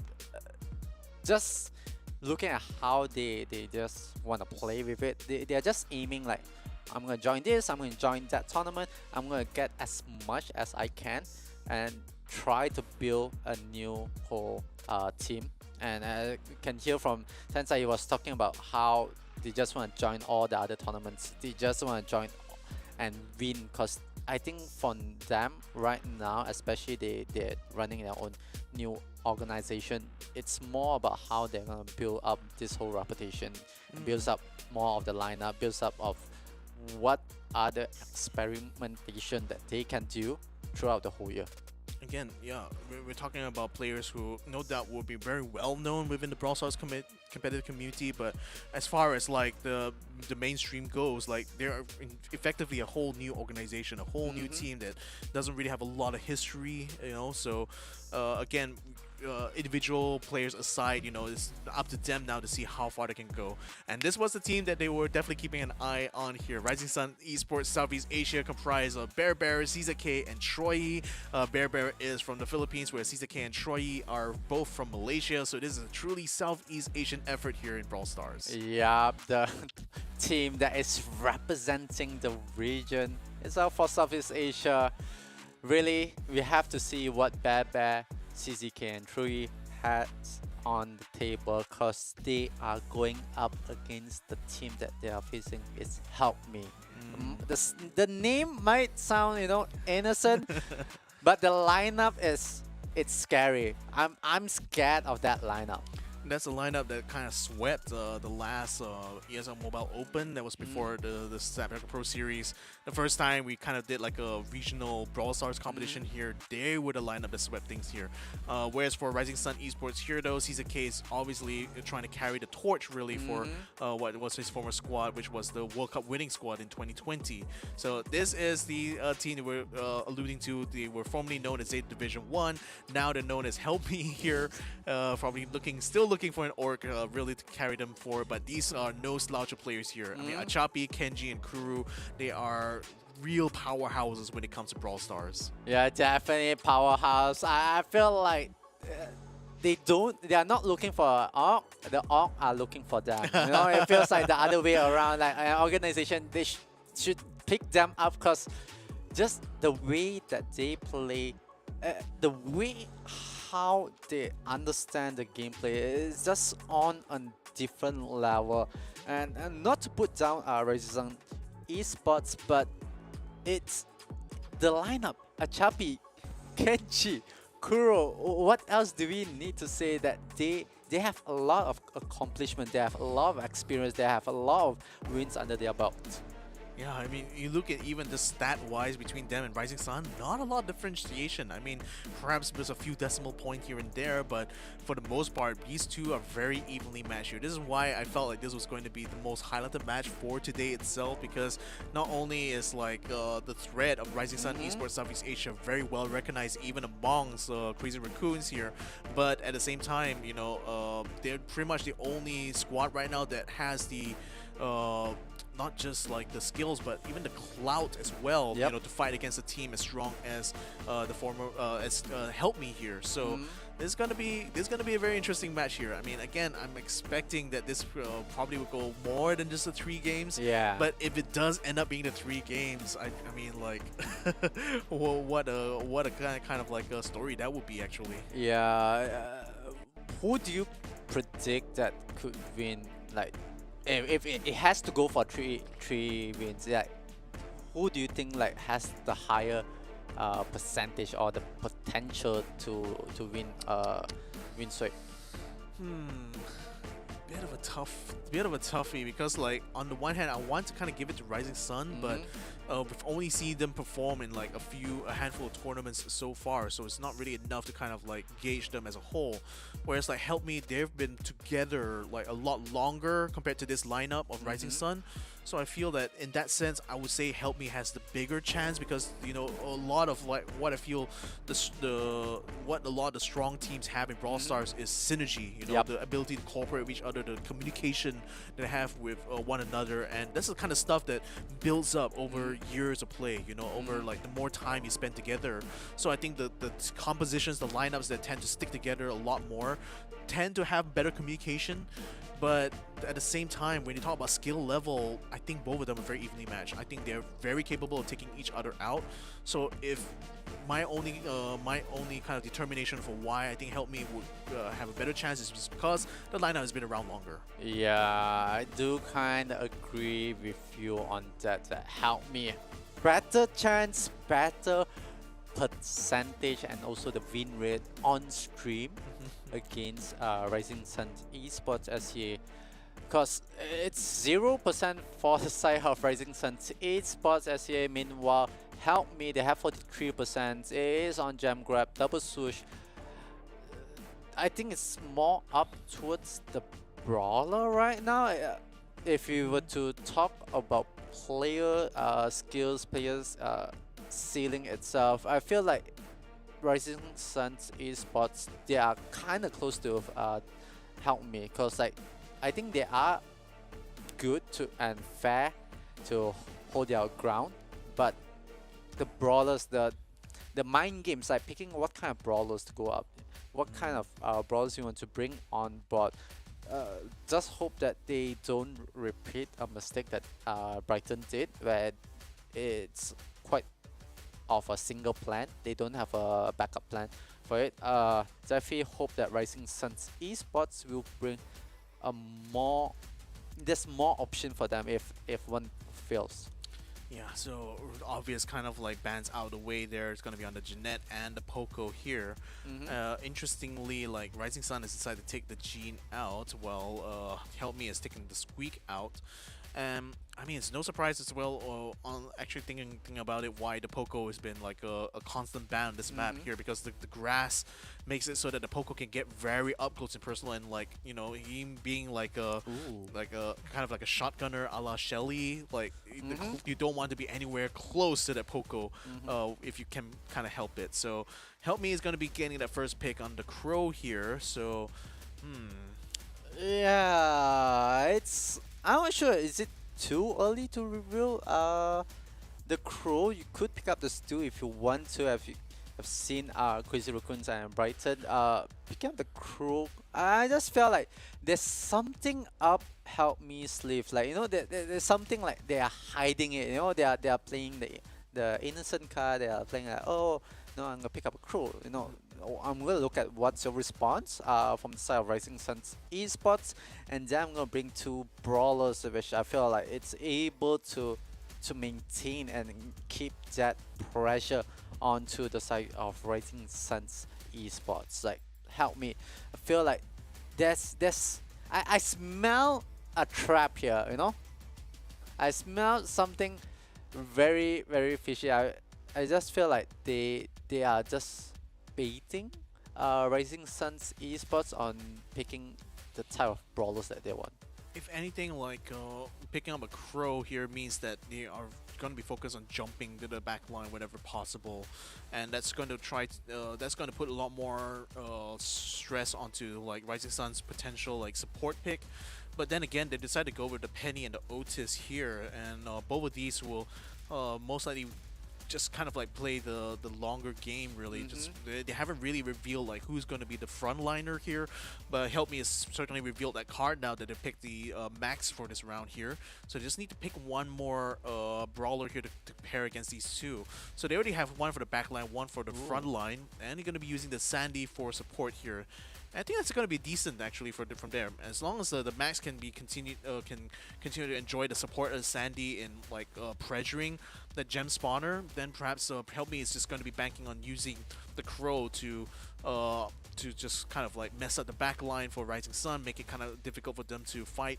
Rather kind of like stagger the spawns, even they could try to do that. But Rising Sun is going to be using the Bonnie. She's going to be on the front line for sure, and she can definitely tank some of a lot of damage. I'm not sure how much support can Otis really provide, but they're really going for more aggressive, a more aggressive kind of like, well, not to say aggressive really, but like more attack heavy on Rising Sun esports side, whereas like Help Me, you know, they're a bit more balanced in that they have one frontliner, they have a supporter in the form of Sandy to make sure that Max can do his job, and they have the Crow to kind of like flank and be able to hold that line. Or are they going to be running the Crow instead into the middle here, because it looks like Troy is going to be saw the wrong one. Help Me is the one on top. Yep. I just felt like this matchup, the brawler that they picked, it feels like more of an individual matchup. The brawlers versus brawlers, like the left flank versus the left flank, the right flank versus the right flank, and the center versus the center. Ooh, this is quite a bad stuff from the side of Help Me. They definitely need help to get back on the lead. They do have the gem spawner in their side, but you can see it right now. Kenji actually moved towards the right side, then you put the Crows on the left side. So they did swap slightly a bit. Kuro was able to make up in front, but so close, but it will be enough and sufficient to take down Troy. But Rising Sun's esports, But the whole time, the Penny has been able to pick up gem after gem. So I think from Rising Sun's side, they're actually doing quite well. Even though like the opening didn't quite go as planned, Troy still did quite a good job there, giving enough space now for the Penny. But now the Sandstorm is going to be brought up. Troy's going to try to jump in front here, but unfortunately loses life in the process. Bear right now is going to get pressured upon here by Kuru. They almost take him down. They do take him down. They took Caesar K as well. Troy just picks up a gem just in the nick of time now, but she's going to be the world hurt because right now Help Me has already taken control of the gem spawn. Another Sandstorm brought up again. How can Rising Sun try to break through this? Oh wow, Rising Sun's esports got surprised by that. Help Me, they are able to capitalize and right now equalize the gem itself. CCK will try to put on the pressure. Kuro will be able to take down the Bear, but will be able to jump out of position and get into safety as they start the countdown. Mirachuri is sitting quite low. Bear respawn, come back and get sent back. Choi try to go for the aggression, but 5 seconds left on the clock. Kenji will be brought down, Kuro will be brought down, but it will be over as Help Me. They don't need the help, but they definitely help themselves by taking the lead. Yeah, and I think that's pretty much like what I predicted kind of came to pass. The Crow is the main player here. The main person you gotta watch out is going to be Crew and what he does on the map here, because that, by staggering the spawns coming up from Rising Sun's side, it made it so hard for them to defend back, even though they had a decent lead at the start here. But Help Me by Crew's actions was just able to control the gem spawner a lot longer, and thus we're able to get a countdown. Almost another shot there to take out the last member of Help Me on the side there. Kenji almost losing his life, but is able to pull back just in time. Now it's being defended by Chapi, and all this while Penny's going to be picking up 2 gems for her side, just being able to kind of like equalize things. But unfortunately, Kenji is already taken out Caesar K, so the right-hand flank is a little bit wide open here. They're going to use this to try to go on the attack now on both Troy and Bear, forcing the fall back. Caesar K comes out just in time to hold things back. Now Troy is going to try to jump in front of Chapi. Doesn't quite take him down in time though, but they do manage to at least take down one on Bear defensively here. Bear unfortunately gonna pick off here. Now the 3 gems are caught out. The Sandstorm is making it hard for Troy to try to fight back here. He is able to pick up 1 and 2. See the case having his hands full right now, trying to take out the Crow, but Kuro now takes him out. Jumps in front as well, making sure the barrier cannot keep in position, and Help Me just picks up all the gems as a result. Now the countdown is down. I don't know if Rising Sun can get themselves out of this. Yeah, looks like Rising Suns esports here. They played more than they can chew, and Help Me. You can see how they play. The start of it, they play a bit more slow. They let the advantage towards the side of Rising Suns esports. Then they bounce back. They come back. They just wait for the timing, the window itself for them to appear, and just go all in. And Help Me, each time they do that, they are able to turn things around, and they kind of stop Rising Suns esports as in their track. They can't move forward. They can't create problems. They can't do anything to the side of Help Me. They are able to reset a couple of brawlers, but then it was not enough, because Help Me, each time they just hit that timing, I believe it's like 20 seconds in, 30 seconds in, then they kind of know that, alright, okay, we can start, being more aggressive. The Crow jumps in, even when the Bonnie from the side of Rising Suns esports out of position, they know how to keep each player in check. And CZK, he really has his hands full, especially like going up against like the side of Help Me, and Kuro is just keeping him in check each single time. I think one very significant thing as well is that throughout all of those sets, Rising Sun was not able to take down Choppy even once. Yep. And like that is really significant, because like by not being able to put enough pressure on that max, it just basically allowed so much advantage to Help Me in not just kind of like stopping the countdowns and whatnot, but just effectively putting Help Me into that defensive position that never happened throughout this entire set.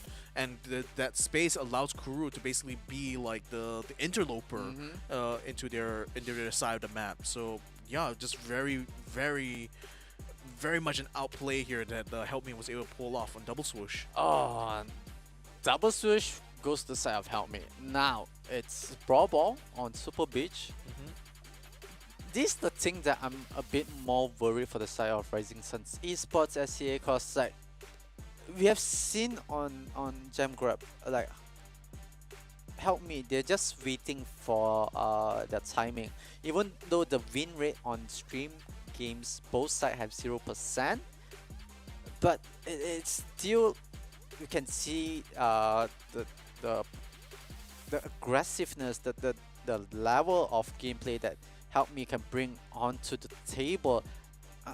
I'm just questioning, like, does Rising Suns esports SCA has something in the back to bring to answer to Help Me? Because I've just felt like the first map itself was quite decisive. Yeah, I mean, the first map for sure, but again, it's a gem grab round, which is I would say like the chances of like random things kind of like messing up your like game plan is a lot higher in that on that kind of game mode compared to Brawl Ball. But again, Brawl Ball being another game that's a lot more fast-paced, like I alluded to in the previous like matchup, that Crazy Recruit would have an advantage because they're generally very fast, very mechanically skilled players. I think Help Me is also at that same caliber.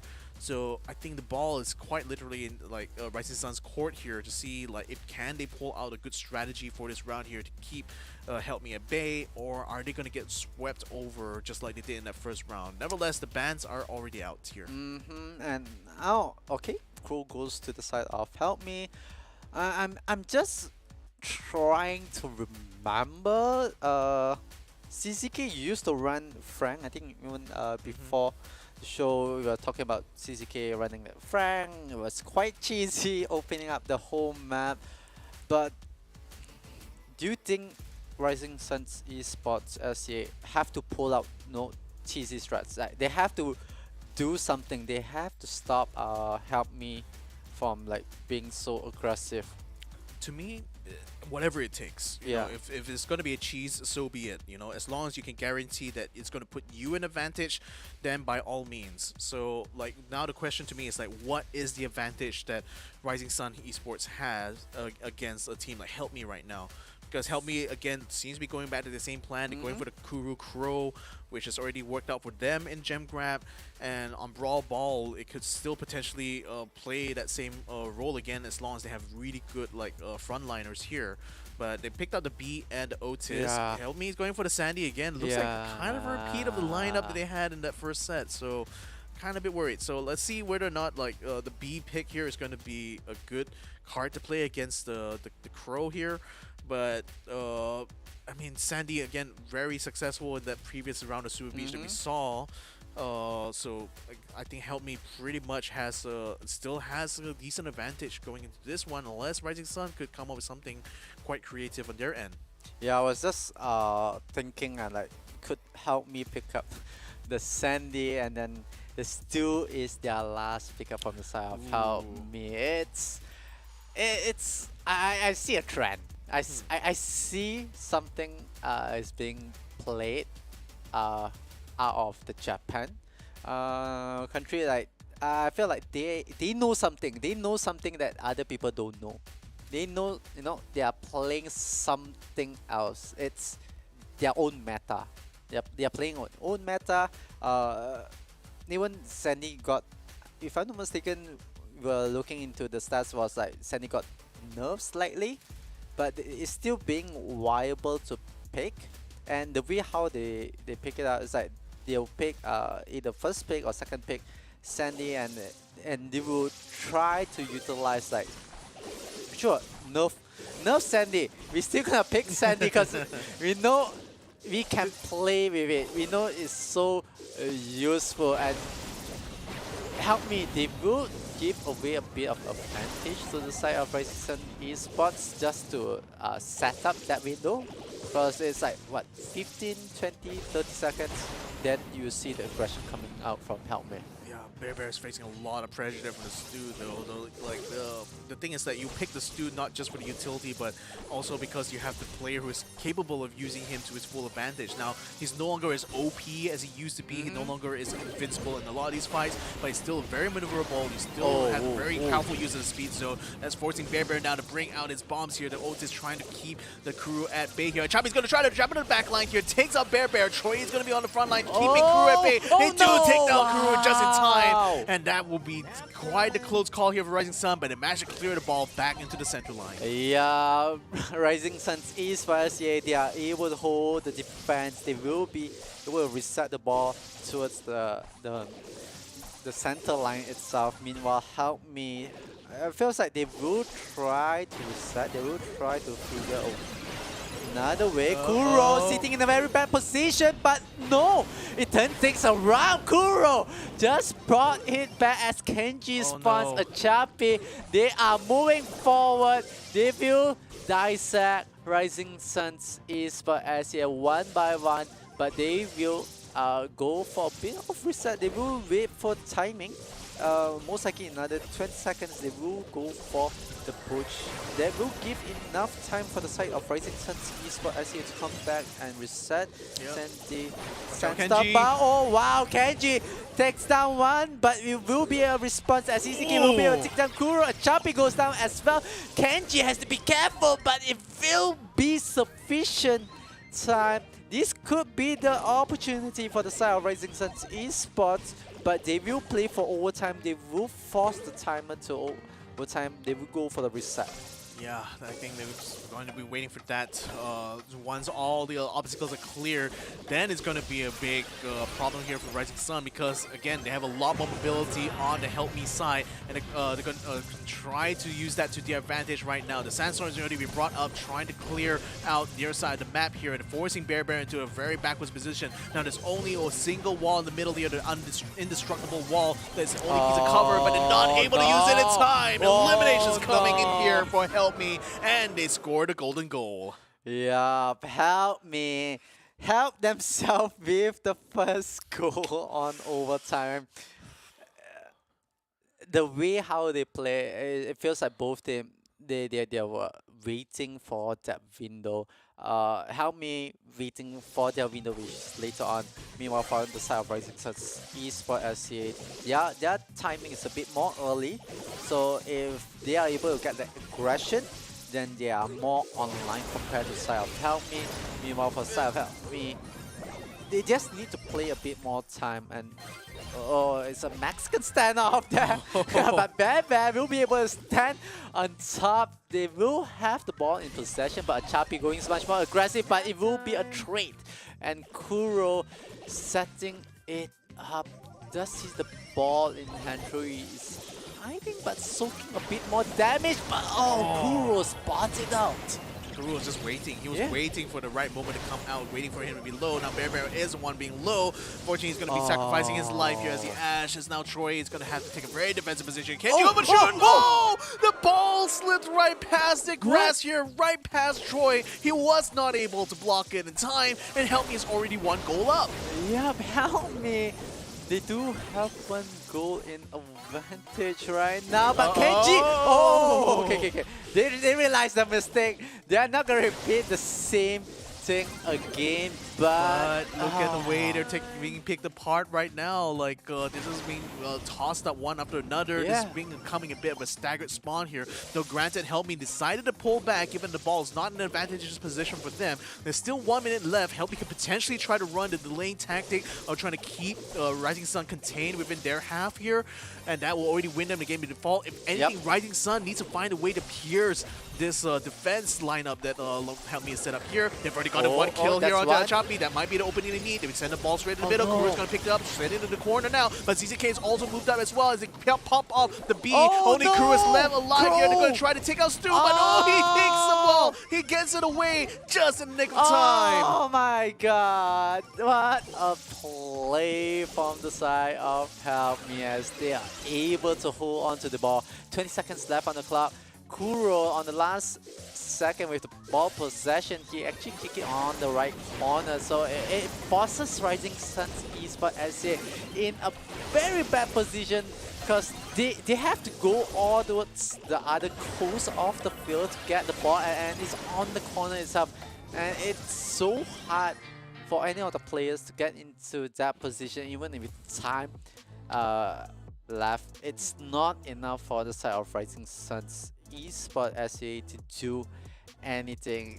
That last moment, Kuro, it was the nail to the coffin for the side of Rising Suns Esports SCA.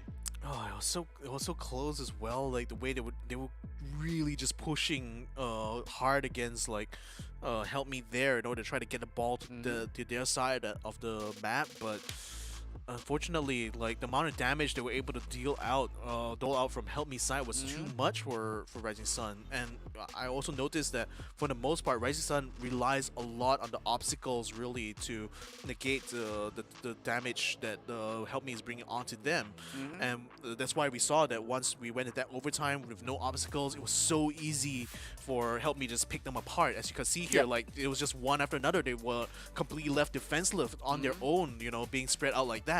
So again, I think like Rising Sun didn't exactly have like a good answer to how to deal with this with this like Sandy and Crow combo that Help Me is run for 2 maps in a row now. And unfortunately, like at this point, they're down to the last set, and in spite of the best efforts, still we're not able to break through whatever Help Me brought to the table here.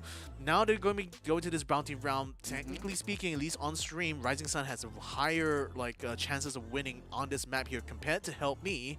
But okay, but to be fair, this is going to be a very different kind of lineup here. I'm not sure whether the Crow Sandy, don't think the Sandy will work at all on this bounty round here, unless they're really trying something cheesy here.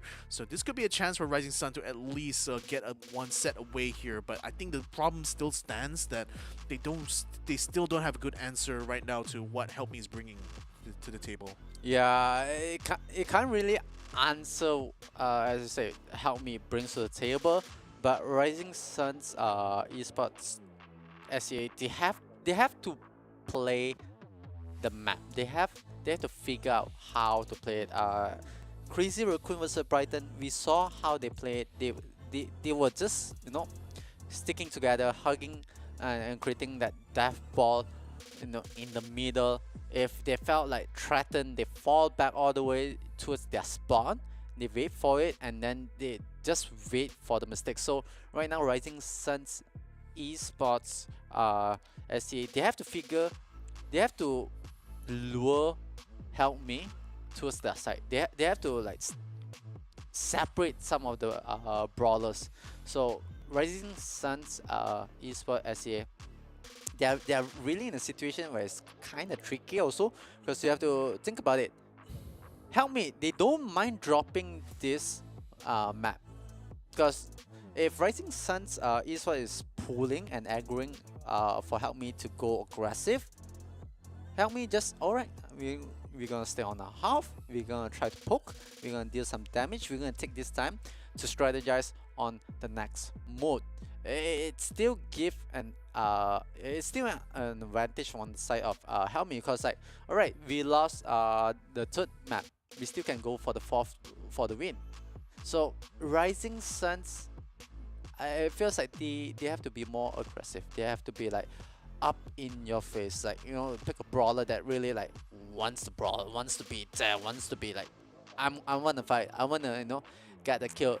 But it's a double-edged sword situation for the side of Rising Suns esports SCA. It's very, very tricky. This situation for Rising Suns esports, it's super tricky, and we have to see what is the picks and ban for Rising Suns esports SCA. Because for Help Me, in any sense, they can pick any brawlers they want. They can still pick the Sandy, they still can pick the Crow, but most likely they won't pick the Sandy. I feel like they will pick the Crow, they will pick maybe a Byron just to sustain. But look at what's kind of left open here. I mean, the Piper and Bell are both like wide open. They've taken out the Max here. And one thing I actually wanted to mention was that the reason why the Death Ball works so effectively against Crazy Raccoon was that, why Crazy Raccoon was so successful using the Death Ball was really that the only threat they had to watch out for was Mortis. Yep. And that pick alone, I think, was kind of like the downfall of Brighton, because they really gave they really put too much responsibility on Mortis being able to pick up kills. But once they used the Death Ball strat on Crazy Raccoon side, he wasn't able to find any of like good openings to use against them. But this time around, I think it's more likely going to be a marksman versus marksman kind of deal. I mean, yeah, you got Gus being picked up to match together with the rocket launcher guy. What's his name again? Brock. Yep. So Help Me. Oh, it feels like they're gonna pick more towards, alright, I'm gonna poke, I'm gonna deal some damage, see what's a response. Feels like Help Me for the next 20 seconds. They're just gonna see this whole situation. They're gonna assess the situation that Rising Suns esports is gonna bring onto the table. They will be much more aggressive coming from the side of Rising Suns esports. But Help Me, they still have a lot of brawlers in open for them right now. Yeah, like I still have the next two picks here to go against, like the Gus and the Carl. Carl is going to be a kind of decent choice here actually. Like he'll be able to frontline quite effectively. And yeah, like I predicted already, I think Help Me is going for a very marksman heavy kind of like lineup. They're going more for range than anything else. And again, they're picking up the Crow one more time, so it's still like using the Crow a lot in order to set up the plays with them. And I think like as long as Help Me is very on point with their shots here, they could potentially pick apart Rising Sun esports quite effectively. But now they're going to be picking up the Nani instead of like a Tick to go for this round here. So I don't know. I would feel like that like the Tick will be more useful, because like at least he will have a wide kind of coverage for his main attack. Nani is a little bit more like, he's kind of like a marksman light. He has good range. His weapon has a very weird spread, but if you are very good at him, you can still deal a lot of damage at range. But I don't think he's going to be as strong as compared to like the Piper or even the Brock here. Yeah, it's a bit hard for the side of Rising Suns esports SCA. And you can see, like, for the side of Help Me, they have range, they have damage. If they need to go up front, they have the crew to jump in. So, like, Rising Suns esports SCA, they could have been drafted themselves into a corner. Could have been, but right off the bat though, like, oof, the Brock too strong, already getting back-to-back kills there, taking out both Bear as well as ZZK. Wow, this is going to be even tougher, I think, than Rising Sun. Nani trying to get the ball, the hope is out. Didn't quite land on the target there. Instead took out some walls, which I suppose is fair enough, but that's not the real threat right now. The real threat is the Brock here, and he's been killing it right now, seeing another super out, forcing both ZZK and Bear to fall back. ZZK taking a bit of damage. Look at Choppy, watch out for him because he can easily try to jump the back line there and open up a flank on the left-hand side here. So Bear is going to have to watch out, keeping him at bay. But right now, Troy and ZZK are doing quite well, holding and tanking the damage by themselves. But we're still waiting to see what's going to be the trump card coming out from Help Me side. Another super is going to be brought out by Brock to try to clear out the right-hand side. This is still the base of fire that Rising Sun is using here. They still have the range relatively to try to fight against them, but they're still watching out. Smoke is still yet to come out. And ZZK gets a kill on Kuru right now. This could be a big opening as here this Poison Cloud is out. They take out Kenji. Choppy, next one on the chopping block here. 3 versus 1. No way he could win that one. And they make it at least 1-all. Yep, 1-all for the side of Rising Suns esports SCA. They kind of found the tempo. They kind of find the timing. Like, okay, you know, play it slow. And ZZK, Nails down another one. So that's going to be Brock brought out of the equation once more. Now Bear going very aggressively against Kenji. The Carl slam dunk there for Rising Sun. Finally, they get one set off of Help Me. This could be the start. This could be the start here, but, well, it's better late than never, isn't it? Yeah, this is the climb for the side of Rising Suns esports SCAS. They find the tempo, they find the opening, they know what's the problem. Brock was the problem. They will deal with it.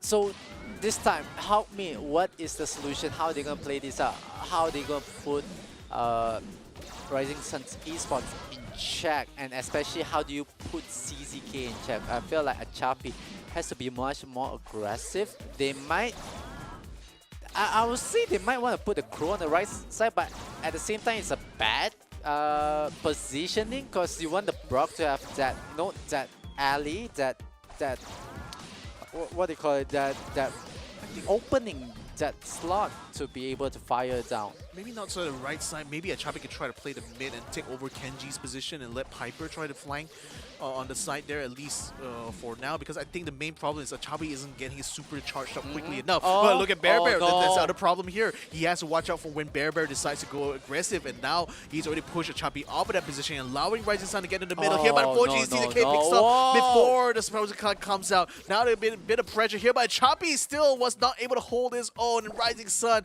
they take the first set of the second round. Yeah, the first set. Let's hope that they go for the swap. Achapi! So close, but Kenji will be able to back it off.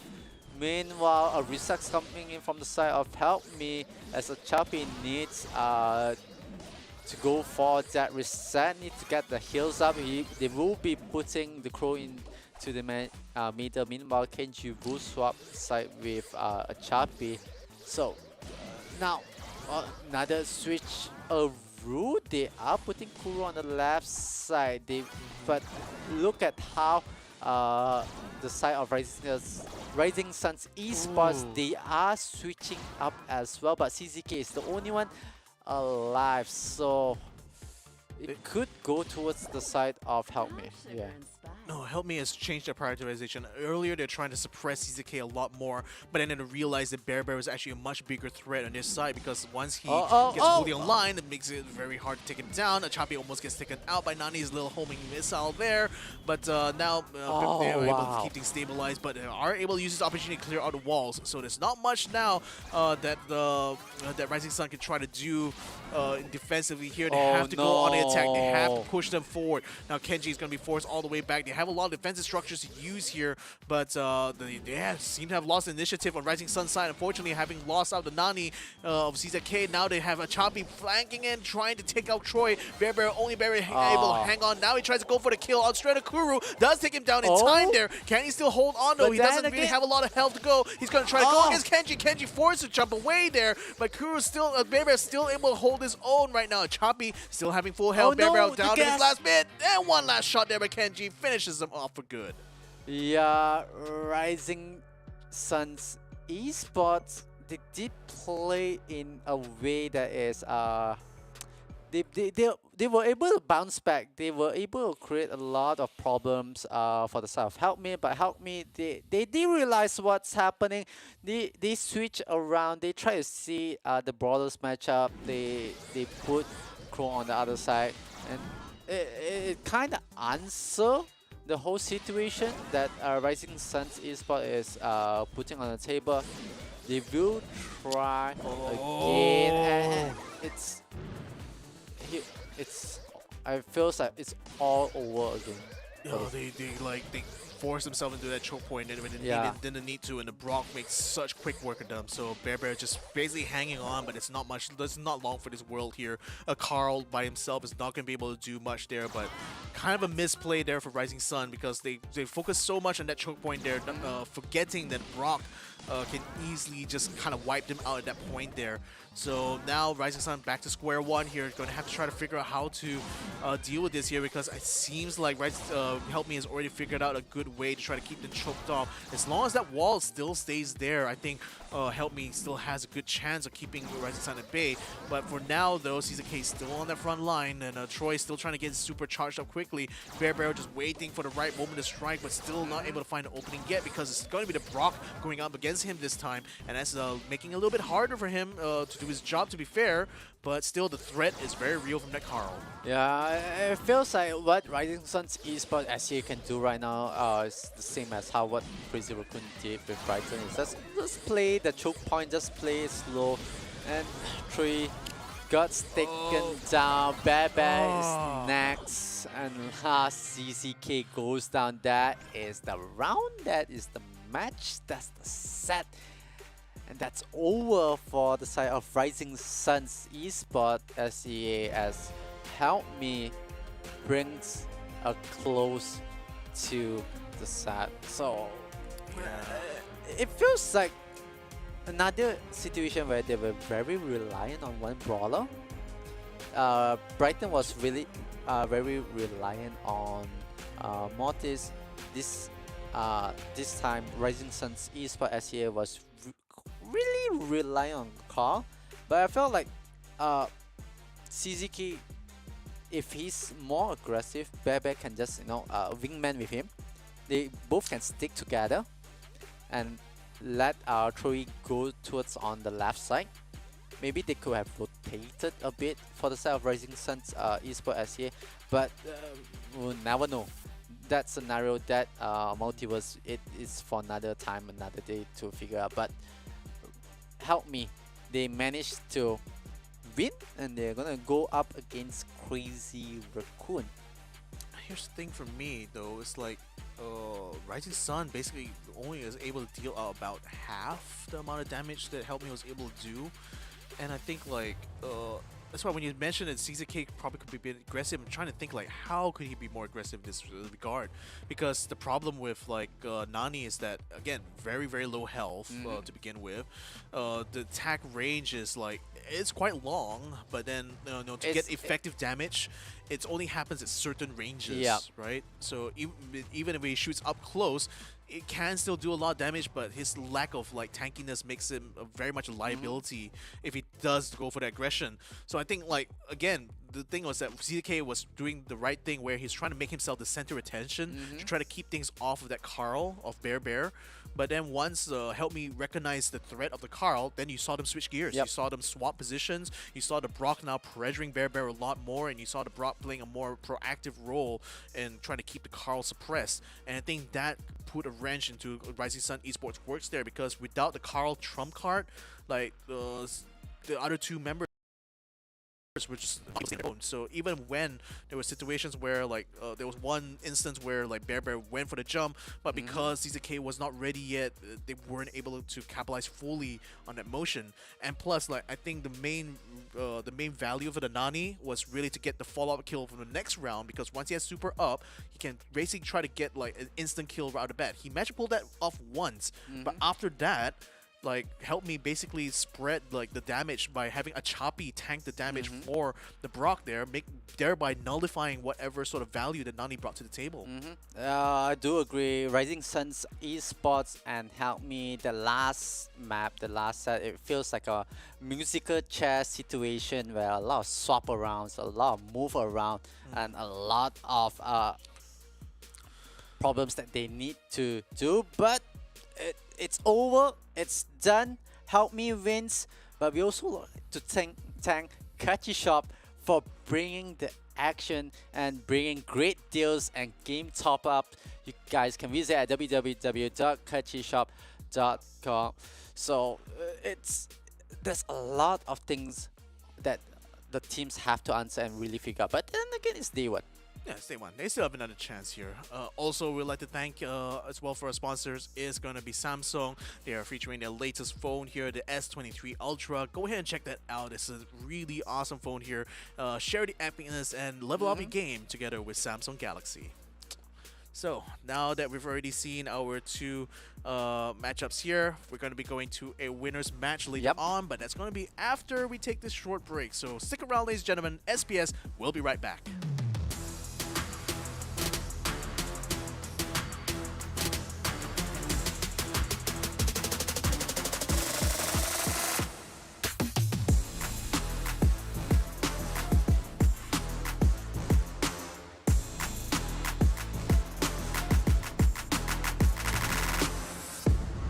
The Snapdragon Pro Series powered by Samsung Galaxy is brought to you by Snapdragon Elite Gaming, Samsung Galaxy S23 Ultra, Monster Energy, and Kachi Shop.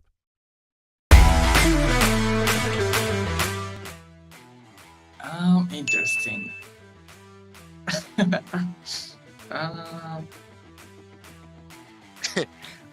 Is it knockout something?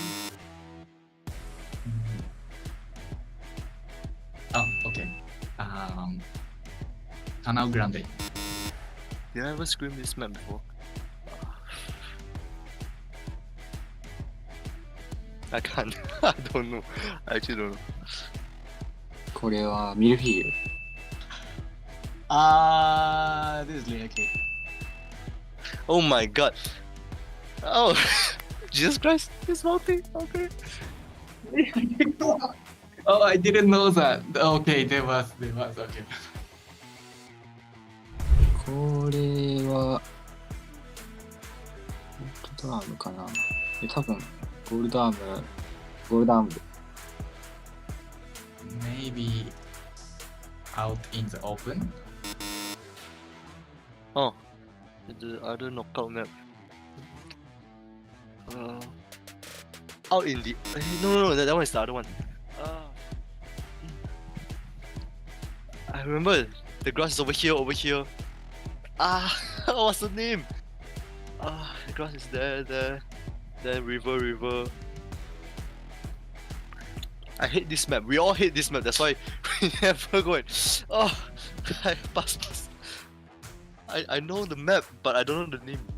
This is Goldam Gouch. Yeah, the grass, everything. Yeah. Oh my god. Oh, okay. That one. どこだこれ？オープンゾーン。Hot zone map. Open zone? Crystal Cavern. Okay, very good question. Okay.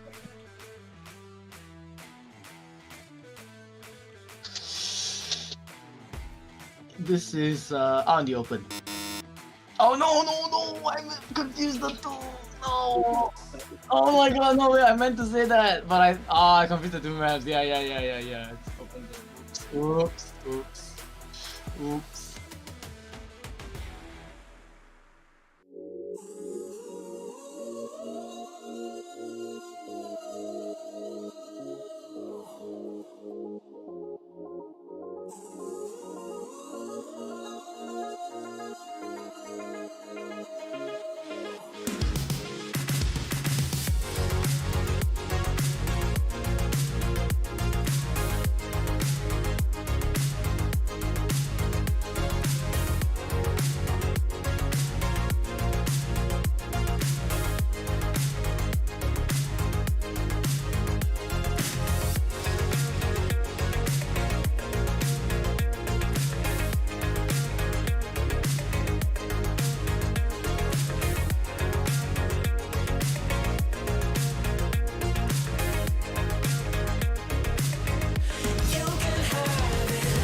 Welcome back, ladies and gentlemen. This is the Snapdragon Pro Series Season 2 of Brawl Stars. We're bringing you guys the first week of the challenge stage here. We've already witnessed 2 matches. First one was Crazy Raccoons versus Brighton. Now we've already finished the match between Help Me as well as Rising Sun Esports. And Help Me won that 3-0. And, you know, at first we thought it's going to be a close fight between the two of them, but it didn't quite turn out that way, did it? Yeah, it didn't really turn that way, but I felt like the way how Rising Suns Esports, they pose a bit of threat, they pose a bit of issues, problems, really good development from the side of Rising Suns Esports, just that they were kind of hard stuck with their plan. So we can see on Bounty, they were really focusing on, okay, you know, Carl is the trump card. Carl, you know, we're gonna put all our eggs in the same basket, which is Carl. And they kind of really hard stuck with that plan, which good that, you know, you trust the plan, you trust the whole process. Problem is, Help Me, they identify what's the issue, what's the problem, they fix and they switch around really quick. And that's the thing, like, this is also a reason why, like, the Brock has been banned out in many instances of Bounty, because he's extremely flexible. You know, not only he has really good range, he can be a harasser, he can be an attacker, he can even kind of like set up good chokes, and that's kind of like what we saw kind of play out with Rising Sun Esports here. You know, the one observation the BM casters made was that, you know, for the most of the map, actually, like, Rising Sun was very much contained within their spawn area. They really weren't able to push out the way that, like, Help Me was able to do, and I think that's down to just the fact that they allowed them to pick up the Brock in the first place. I think if they had banned out the Brock, perhaps Help Me wouldn't have had such an easier time. But then again, bygones be bygones. Rising Sun committed to their plan, but unfortunately it was a plan that didn't quite play out the way they wanted it to. Definitely, but I would like to thank Snapdragon for bringing the SPS back. You guys can visit Snapdragon Elite, because when winning matters, it really matters, especially how we saw, like, you know, the teams they played, they put all they have, and they really show that how much they understand the game, like the levels that they know, like, okay, we need to switch it up, because Brawl Stars, it's a game that is really quick. It's something that you won't have much time, because you have a very limited time, 2 minutes, 3 minutes at max, even with overtime for certain modes and stuff. Like, you kind of like on your toes to figure it out, like, what should I do, what do I need to change, what kind of strategy, because sometimes it's good that you bring in a strategy into a map or mode or play, and you stick with it, because, you know, you trust the process, you trust the whole gameplay. But if you fail to understand that you need to change on the fly just to see, like, could it work another way, could it be on a different aspect or a different angle to see it. Yeah, and I think that lack of flexibility is what kind of led to Rising Sun's downfall in the end, though, because like you said, like you alluded to earlier, you know, they had a plan, they stuck with it, but when the plan failed, they really didn't have anywhere else to kind of like turn to, and basically lost based on those choices they made very early on into the set.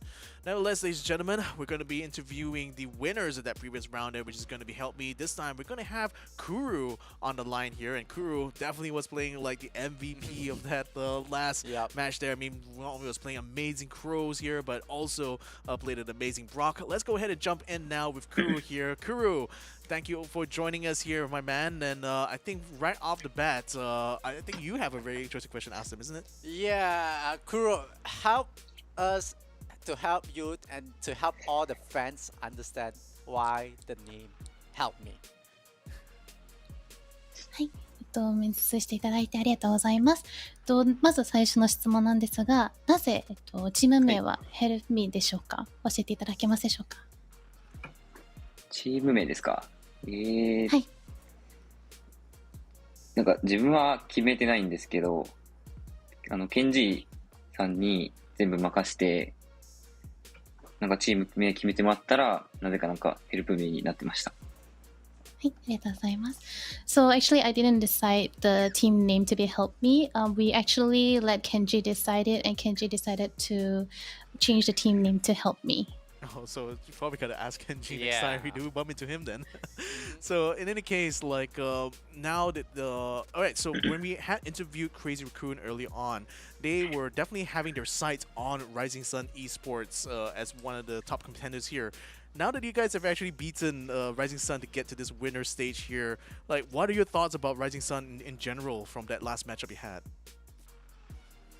はい、では、次の質問なんですが、先ほどクレイジーラクーンと面接したときに、クレイジーラクーンのチームはライジングサンのチームと戦いたかったんですが、で前回はライジングサンと戦ってもう勝ちましたので、ライジングサンのチームに関してはどういうふうに思ってますでしょうかね。やっぱりその海外の日本とは違って、またなんか戦略とか編成とかも違って、ちょっと厄介だなって思ってました。So first of all, Rising Sun is definitely an international team, and their methods of fighting and the way they play the game is very different. So it was definitely quite challenging to beat them.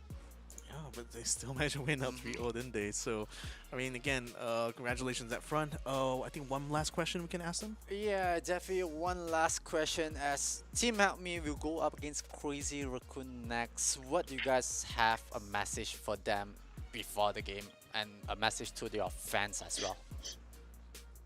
はい、では最後の質問なんですが、次のチームは、ヘルプミのクレイジーラクーンと戦うのですが、クレイジーラクーンに対して何かメッセージとかありますでしょうか。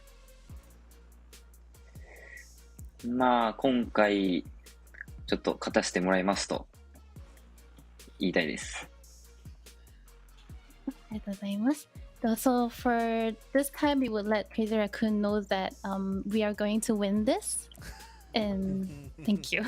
Yeah, all right. That's nice. That's nice. All right. Thank you so much, Kuru, for joining us. Arigato kudasai. Good luck in your match later on, and all the best to you guys. I love it. Both them and Crazy Raccoons having so much confidence coming this competition here. I mean, I can't wait to see how this matchup's going to turn out. Yeah, healthy banter, healthy rivalry there. It's like I think that they kind of know each other personally, and at a level like on a professional level, when you play on a professional league itself, like you have friends that is in the same league as you or in the same tournament or in a same challenge itself. You kind of think like, I'm gonna try something crazy, try something like unorthodox, try to throw them off, try to poke them, make fun. I kind of expect later on when Crazy Raccoon going up against Help Me, there's a lot of the emotes comes out. And speaking of Crazy Raccoons, we got a little bit of video to show you guys here, recorded by Crazy Raccoon themselves. Let's go ahead and check it out.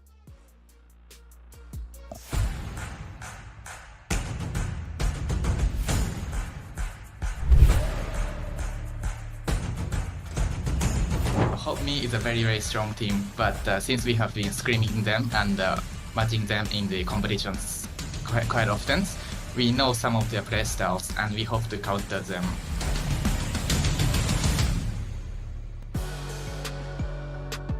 All right, so here is the matchup right now between Crazy Raccoon and Help Me. Stats-wise, quite interesting to see that in terms of numbers of deaths, Help Me is actually a little bit less compared to Crazy Raccoon. Oh, am I reading it correct? Is that deaths or is that kills here?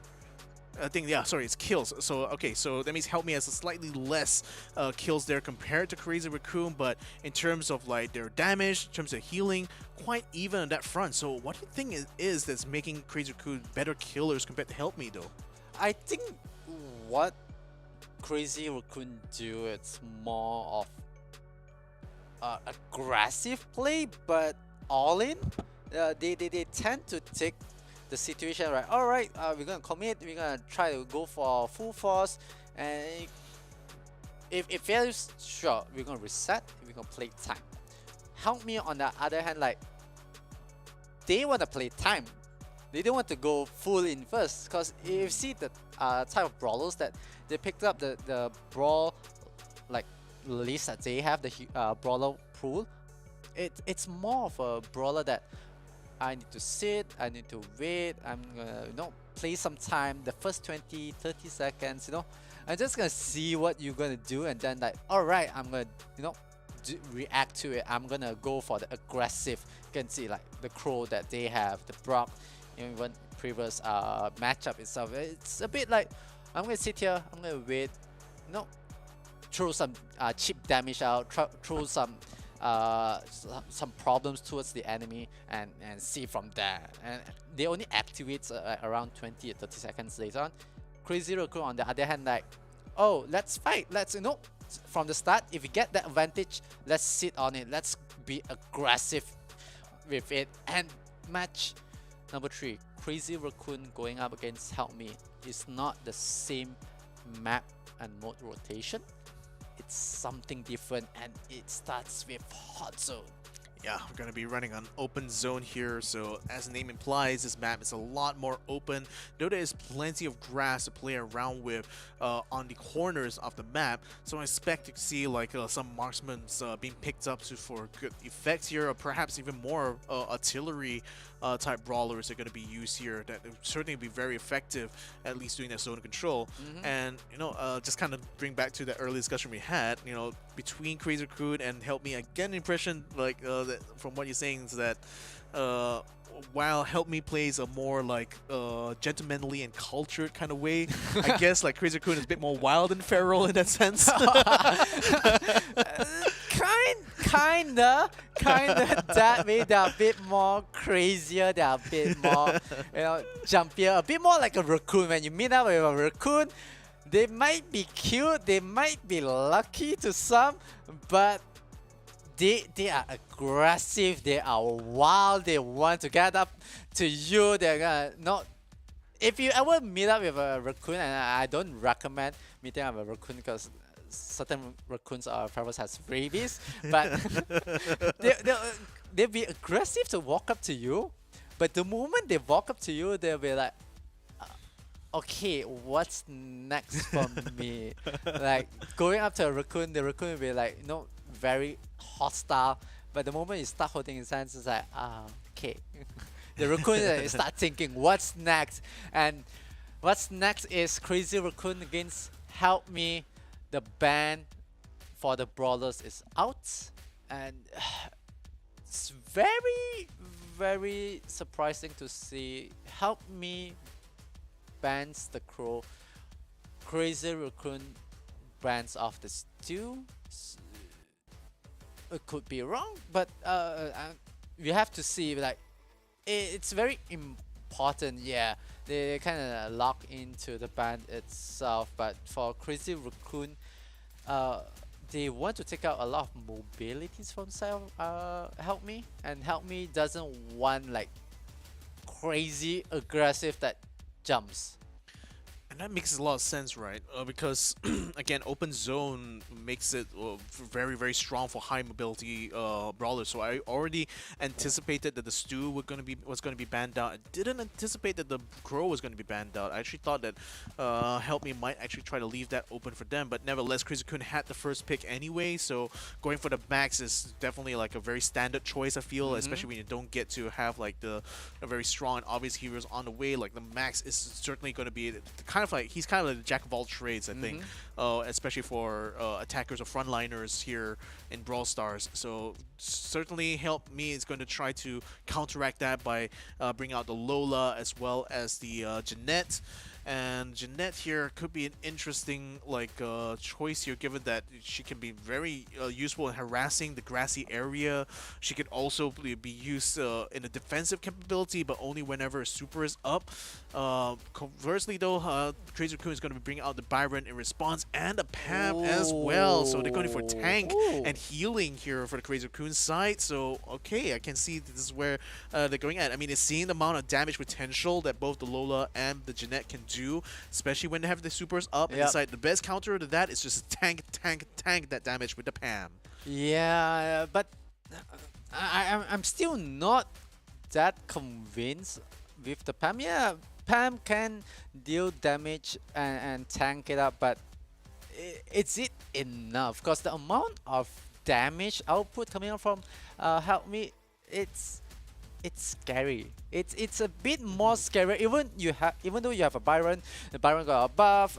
Reload attack speed has been buff, which is very significant. But can they keep Pam alive? That's a big question. I mean, I think like Pam's own kit does give her lots of variability to begin with, and I think with like the attack speed of Byron being faster now, should allow him to both like keep the max as well as the Pam healed up long enough.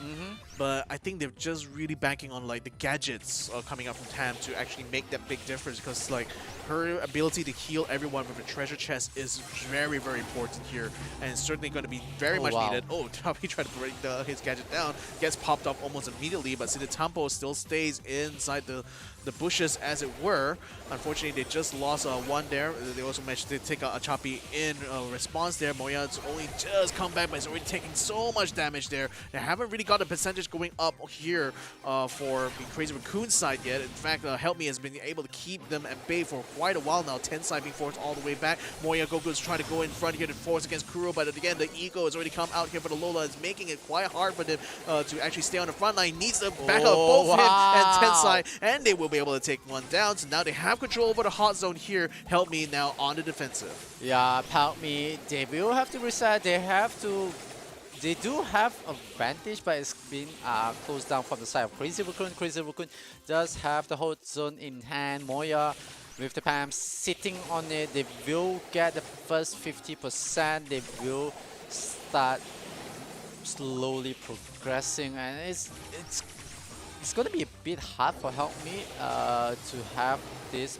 push, because the heals from Tampo and from Moya is able to sustain, but it will not be enough, as Help Me will be going for the reset. They will have to go back and rethink about the whole situation, because like there's 5% left on for the side of Crazy Raccoon. It will be captured by the side of Crazy Raccoon.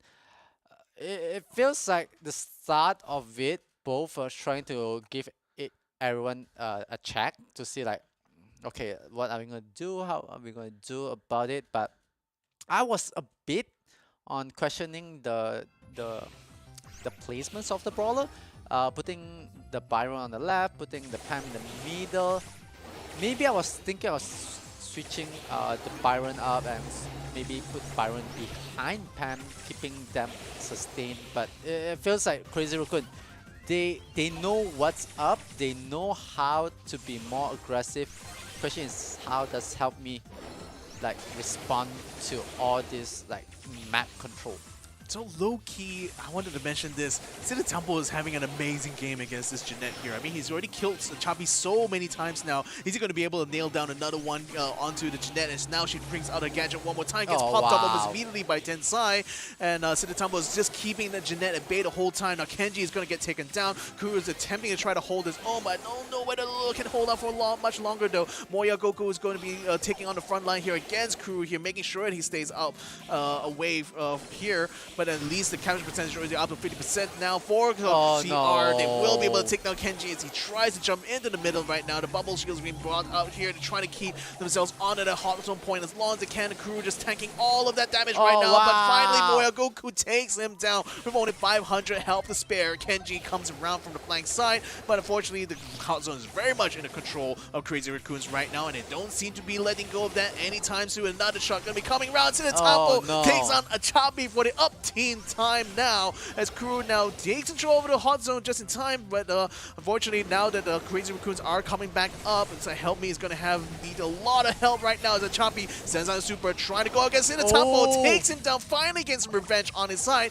But in the meantime, the Pam and the Max has already taken control of the hot zone. Only 10 percentage points to go before CR will be able to finish this for good, as they now keep a Choppy on the flank side. They take him out completely, and they also keep the hot zone in their possession. Yeah, Crazy Raccoon start real strong, but for Help Me, I feel like they were struggling a bit, especially against Siddhitampo. Siddhitampo positioning, understanding the way he grabs of the whole situation was really, really good. 15 kills for the side of Crazy Raccoon. Meanwhile, Help Me has 5 kills. Now it kind of reflects. You see, the damage output is not that far apart, like 6k in difference. It's still okay, but the healing, the sustainability coming out from Crazy Raccoon, that's a lot. The Byron, like, Yep. you know, when you meant when the new patches actually increases attack speed, that also increases his effectiveness Yep. as a support now. So that's like, even though the damage potential is like from both sides is like more or less the same, here is the healing that's making all the difference right for Crazy Raccoon. That's why they're able to pull off 3 times the amount of kills that Help Me was able to do. And in fact, like, Byron himself alone was already very effective at actually keeping the Jeanette suppressed, which I think was a huge thing, because I've only seen the Jeanette use that super once in this entire like match here, and I think that's down to the Byron being so effective in his role, just keeping that Jeanette suppressed and taken down before she's able to get a super up in time. Yeah, now I'm truly a believer that the Byron buff it's quite overpowered. I was kind of like, okay, maybe, like, you know, it's not that crazy, like a few seconds off, like that's fine, like few point seconds, you know, that few seconds of it, like, it doesn't make team that crazy. Now here's the question that I back, like, for both teams, will they still allow the Byron in? Because for the side of Crazy Raccoon, they show the prowess of the Byron, the sustainability. They're able to sustain the team, hold up, and at the same time deal damage, you know, keep zoning, keep the other opponent's brawlers at bay. So Help Me, will they allow this Byron run crazy? Like, if I were in the shoes, I'll certainly try to ban him out for this next round here, because Yeah. again, the potential for him to keep like his teammates alive there. I mean, like earlier on, you were questioning even whether the Pam was going to be Yep. effective, but just the healing that not only she's bringing with her gadget, but also with what Byron is able to do, was already what was enough to keep Crazy Raccoon always ahead of Help Me in that first round. Sorry, in that first map. So now, as we jump into Hard Rock Mine here, statistically speaking, on stream, Help Me has slightly more success compared to Crazy Raccoon, but again, like, they still lost more matches compared to what they won on Hard Rock Mine.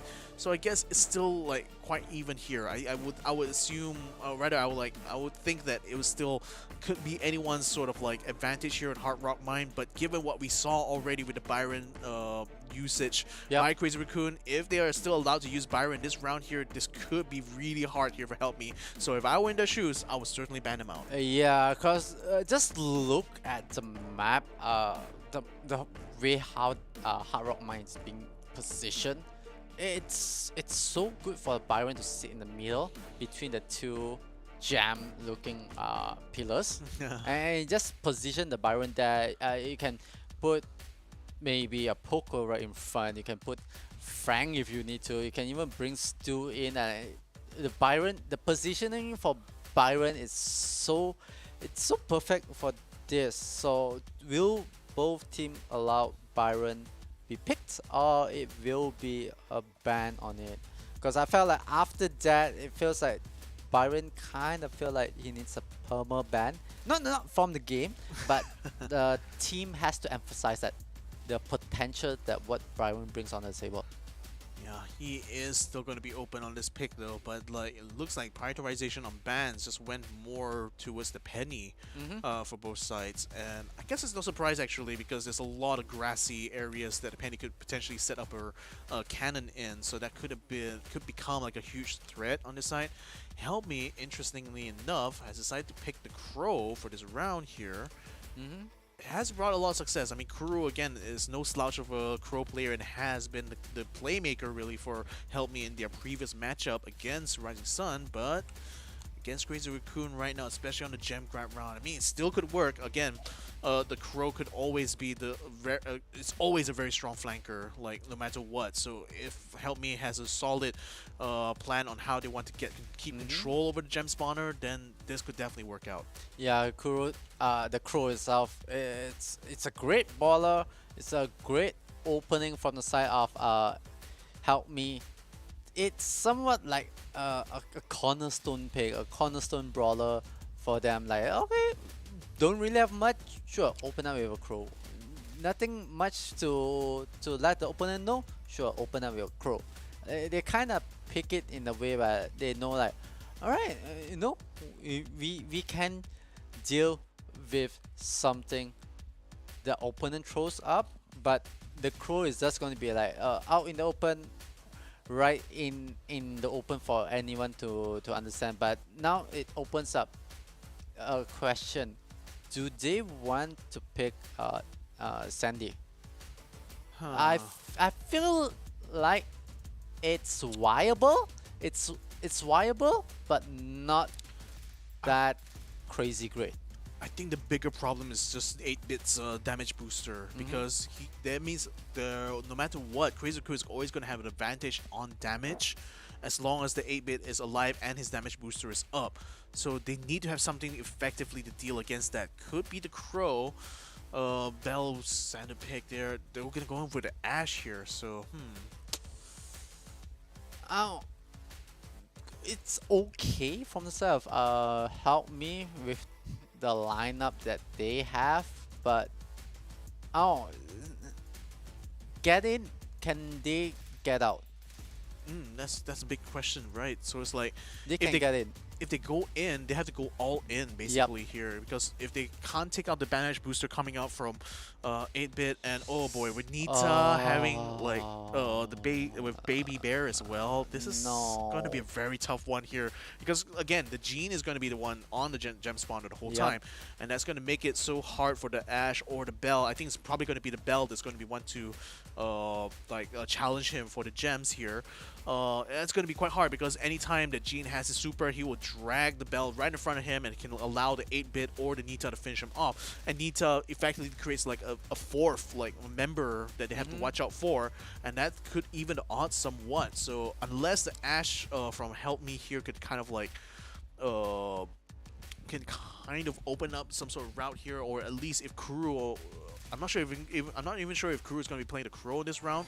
We'll have to see as we spawn into the game right now. Okay, so Kuro is playing the Crow. So Kuro needs to play his role very effectively here. He needs to open up the back line. He needs to make sure that like Moya as well as Tensai are going to be suppressed here.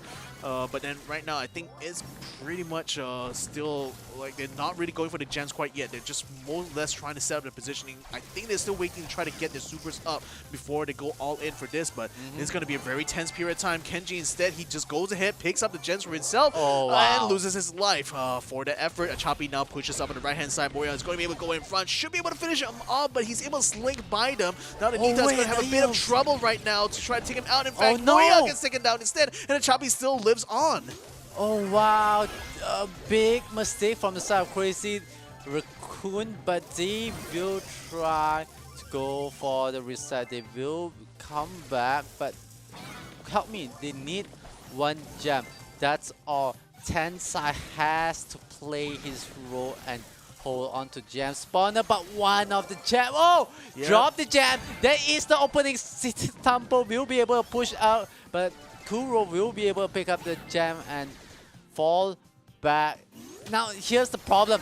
Kuro has the gem and Kuro drops the gem. No. That was the opening for Help Me, and that was the time that Kuro shouldn't hold the gem. It was a perfect situation that Crazy couldn't like plan all out. The craziest plan, the craziest heist that they can ever do is to force Kuro to pick up the gems. And you know, and the moment the Kuro gets the gem, you kind of immobilize the brawler because you don't want to jump in with the gem. And at the same time, like you don't want to poke from far because the Crow effectiveness is to be really upfront, really up against the brawler and be like a very nuisance. But it just really underscores right now how important the pick is of the 8-bit here, because he has the range actually to just take out Kenji and Choppy in that last round there. And plus with his damage booster, it basically, he actually is really good here in this situation, because now not only can he sustain, but then with the backup that both Moya and Sidatambo has been giving him, that's giving him now space to take control of the gen spawner. Choppy is still biding his time right now, but there's not much he can do right here.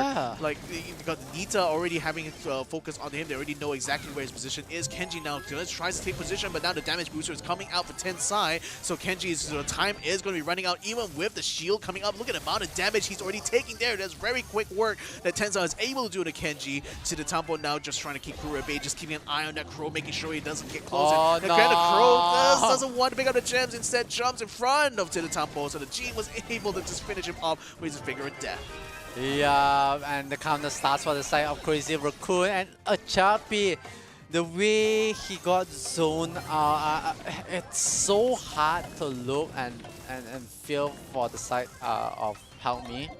They really need that help, but especially for Achapi, throughout that whole match, he got zoned out on the left. That's one thing. He got kited to walk all the way from the left towards the opponent's spawn and towards the right and have to go back the other way to safety. He wasted so much time. He got kited so badly. Like, it feels like Help Me was playing in a very disadvantage. I'm not blaming Achapi. I'm not putting Achapi down. It's just that Crazy Raccoon, the way how they understand that they just need to zone one player out. Fine, Kuro can, you know, perform on the Crow real good. Just say like Kuro and Tensai is able to do their things. But you take out one player, that's one player less to think about. Because if you realize that whole round, Achapi didn't really do much. He was unable to do much at all. Not to say that he's unable to do anything at all. We can look back at the replay. He will get stuck on the left. And look at here, he gets stuck, he walks all the way towards the other side. Then I think the camera pans back down. He walked the way towards the other side again.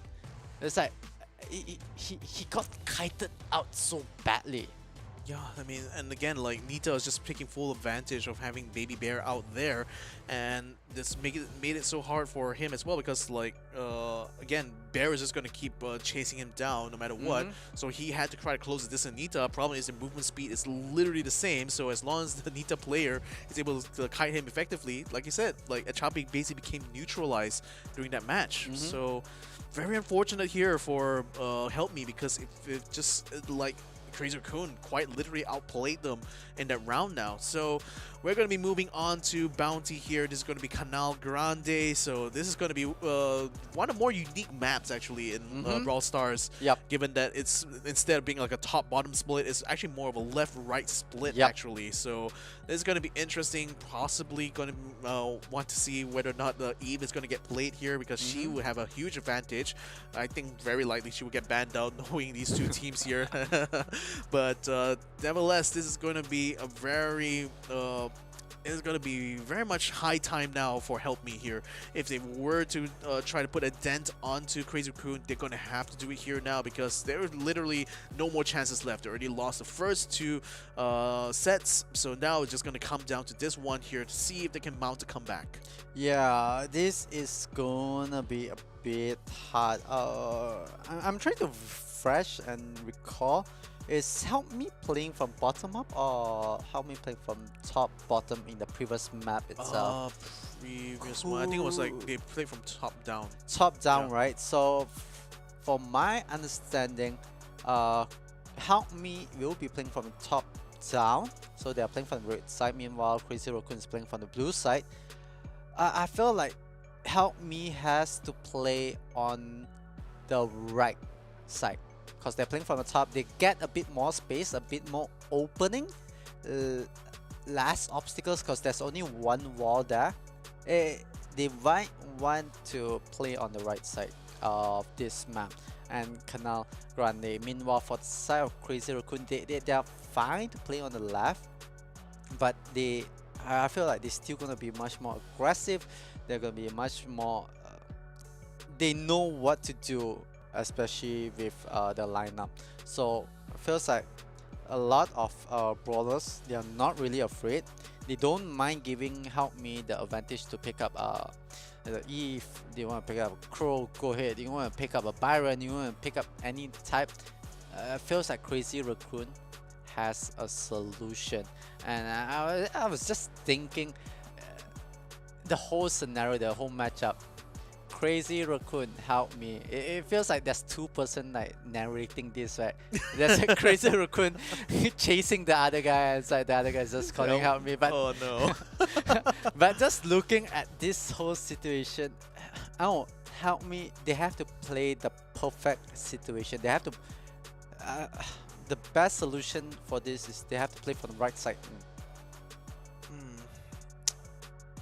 I mean, again, it's like balls in their court, right? So it's like, but their choice, at least in terms of draft here, is probably going to determine everything right now. So speaking of which, we're going to be jumping straight in here in terms of bans. Yep, again, not surprised to see the Eve ban though.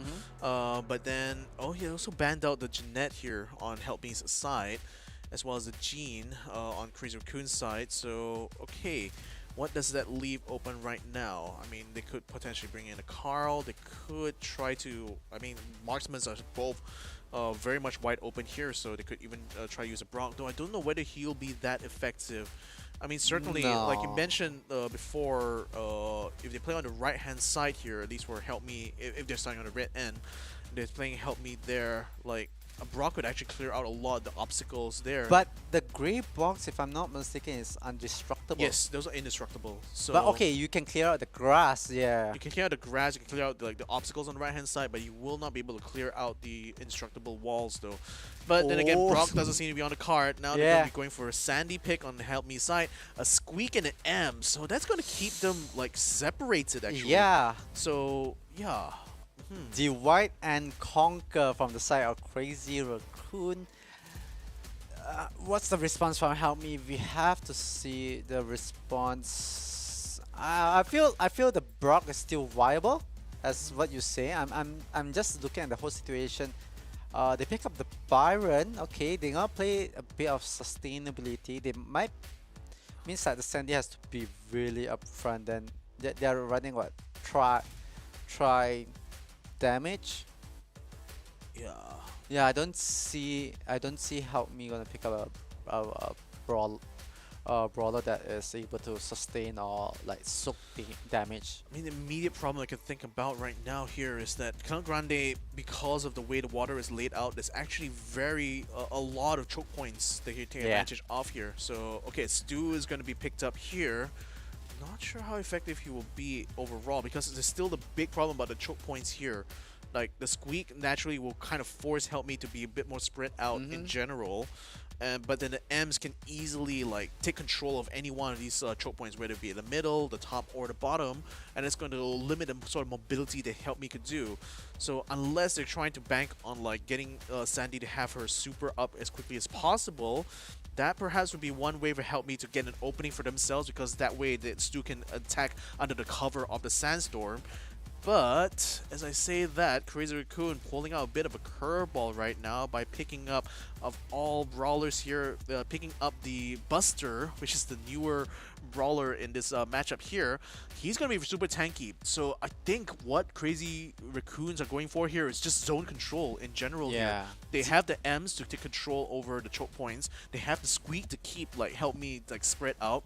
And Buster, like, he is very, very tanky. He has also a huge like his projector basically allows himself to kind of like makes him a very big threat right now, I think, on Help Me side. Yup, we have to take a look, but Tensai will be able to take down a choppy Byron. Not really the recommended brawler to stand in front of, so bad. He has to do his duty. Kenji will not be able to go for the trade, but City Temple will be able to take him down. It feels like Help Me is literally dissected. And you can see Kuro. Moya, he is not really that like focused. I'm sure we're gonna zone out Kuro. This time we're gonna do it to Kuro instead of a Chappie. Chappie has his turn. Kuro has his turn this time. And they have to figure a way how to enter. They're playing at the right position from the side of Help Me. But oh, Kenji being taken down. Kuro as well will be taken down. Kuro on the other hand still able to trade it up. So it's the positioning is a bit hard. So right now Crazy Raccoon falls back all the way towards reset. Meanwhile, for the side of Help Me, they are pushing in. So if they are gonna get staggered, it's gonna be a very tough situation for them because like 25 seconds left on the clock. They have to go for more of aggressive because the moment you get staggered, it takes longer time for you to get back to the game. I mean, the fight, it takes more time for you to travel. I think Buster is quite literally getting like outranged right now by a Choppy, and this is becoming a bit of a problem because, again, he's going to be the main damage dealer for the Crazy Raccoon side, but he's not able to close the gap enough now. But nevertheless, the match will end. Help Me will have the bulk, the majority of the bounties, the stars here, and that's going to win them the round. But I kind of feel that maybe Crazy Raccoon kind of lost the plot a little bit because I was expecting them to play a lot more on choke points here. But it seems like with Tensai not being able to be oppressive against the Byron here, that's actually kind of putting a bit of a wrench in their works right now. So they're going to be switching it up a little bit. Tensai is going to be fighting on the left-hand side, but a Choppy is coming at the same time. And Kuro just makes quick work of the Buster anyway, so that really didn't change anything at all. So the Tampo now goes for the blue star, picks it up for himself, as Moya holds onto the back line, keeping the others at bay on the top side of the map. Now they have their sights very firmly set on Kuro there, but Kuro just jumps straight at Moya. Goku gets it, taken out. Choppy with one last shot takes out the Squeak. Tensai comes in a little bit too late there to try to help his teammates. Now he's going to get ganked upon there by Kenji, and things are falling apart right now for Crazy Raccoon as they aren't able to hold on to their front lines. Yeah, we were talking about separation, we were talking about divide and conquer from the side of Crazy Raccoon, but in the other hand, there will be a trade. Kuro will go down, Moya Goku will go down as well, but the stars is in advantage for the side of Help Me. They do have 8 stars, meanwhile Crazy Raccoon does have 5. It feels like they need to reset. Oh, so no, Sandy hop off. They will be able to take down Kenji, so that will give the side of Crazy Raccoon a bit of relief. They take down a Chappy. I'm kind of surprised right now. Kenji will go down one again. Oh wow, the Squeak is doing the Squeak thing. Yeah, it's like, but crucially, they are staggering the spawns somewhat, making it quite hard. Now they will take down Kuro as well, as it's just as Kenji arrived on the scene. Tensai now, unfortunately, has to hold his own against a 2v1 situation. Will not work out, so the Buster is still very much a weak link here from Crazy Raccoon's side. But the staggering of spawns kind of worked out in their favor. Good stick there onto Chappy, but sorry, on Kenji, Sandy, but then they will not be able to finish him off completely. It's still 7 stars ahead as the timer is starting to run to a close right now. Tensai getting closer to the Chappy, but he will lose his life there, donating 2 stars. That was only 5 stars still remaining here, but it's still match game. Crazy Raccoon still was able to get a kill on the Kuru, so they still maintain their stars lead. What a crazy play from Moya Goku. He really channeled his inner self, the inner beast within. Cause like for 4 or 5 brawlers in a straight row, he was sticking it. He was sticking it with the Squeak, and once again he's sticking it. Look, the precision of Moya Goku sticking it every single time. That's 2. Yeah, unfortunately the Squeak has been taken down now, so Siddhartha and Tensai are going to hold it. Oh, but they still take down Kuru anyway. Kenji is coming up just in time as Moya Goku comes up. Can he get another stick there? He's forcing him away. Another stick on the Kenji forces him to back off now. Siddhartha kind of change. And watch out for Tensai though. Tensai going straight under the Choppy as he tried to attack Kuru, but he's not able to get a kill on the Choppy, so they will take down the Buster instead. Moya and Siddhartha now still neck to neck. Crazy Raccoon, they have the blue star in their possession. Now Kenji is going to be facing a lot of pressure there. Good shot there by Siddhartha, finishes him off. Tensai now taking a lot of pressure here, waiting for Moya Goku to share the stick. He does get the stick on the Kuro and takes him out. Yeah, Moya Goku give him a medal because he's sticking every single one of it. It feels so annoying. It feels like the position. This guy It's on a crazy mode. Aggression coming in from the side of Help Me because they really need to take back the lead. They need to at least close the gap. They take down Moya Goku. Kuro will be able to do that, but a Chapi on the other side will be able to take down Sita Tampo, and they will be able to take the lead. What will be the response from the side of Crazy Raccoon? They will need to equalize as soon as possible. So they will go for more aggressiveness. Kuro got separated. A Chapi gets taken down, but a trade will be gone for. But Sitampo can survive, but no, Kuro! What a comeback, what a support. Moya Goku goes down as well. Tensai tries to go for it.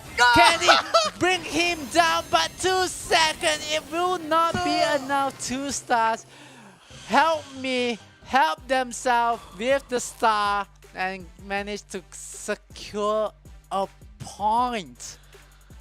Oh man, where do I even begin with this? So, of course, Help Me, super fantastic the way they played out that last round there. I mean, basically like took what the lessons they learned from that last couple of rounds there and actually put it in use here, just trying to keep Crazy Raccoon on the offensive, and they realized that because Buster's range is so limited, even the Sandy was able to just keep him harassed, like just like outguns him every single time. And like the only way the Buster is able to actually bring the advantage of Crazy Raccoon is that if he and Moya and Sidatambo all kind of like fought together at the same time and just basically create a distraction, allowing the Buster to flank around. But when they were not able to pull that off, the Buster basically becomes very useless, even though he has a lot of tankiness. He doesn't have a lot of damage negation. He doesn't have even a lot of good like utilities to use here to help out his teammates. So I think Help Me kind of won this game, but kind of on the brink, really. But that's just down to like the Buster not being like the valuable pick that Crazy Raccoon possibly thought he was. Yeah, I do agree. Like the Buster was kind of lackluster, to say. Like they were trying to bank onto something for the side of Crazy Raccoon, but it was underwhelming for the Buster. Not saying Tensai, but Moya Goku on the other hand was on point.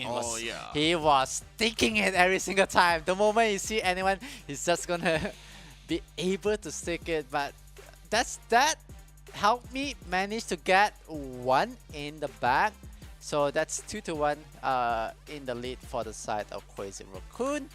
But we will be going for the 4th map and 4th mode. Crazy Raccoon with a very interesting percentage is 0.86. I think that's like a bit of incorrect mathematics there. I think it's supposed to be 86%. 86%? Yeah, I think it's supposed to be 86%, whereas Help Me has a 67% win rate. So, but then again, they could have lost that much and play that much. Again, without knowing what's the numbers behind here, I can't quite tell. But again, the win rate percentage is only for on-stream games, guys. So it doesn't really count games that are outside of the stream here. So yeah, again, I think they've just corrected it. So it's actually 86% win rate here. Okay, just looking at the positioning for the map, it's quite advantageous if you're gonna play from the right side. Cause like there's an indestructible wall that you wanna like fully utilize. Definitely want to prioritize like your right lane pick, but I think for the most part the map is very clearly designed to have these 3 lanes in mind here. So whatever sort of brawlers you pick on your side, they have to be able to sustain themselves on the individual lane. Now I think like what will kind of be helpful is if to have like an artillery brawler in like the middle, because that will be he can support both the left and the right lane. But that will conversely put him at risk if like the opponents decide to bring a marksman into the mid. That means that he will be very much at risk for the entire matchup here.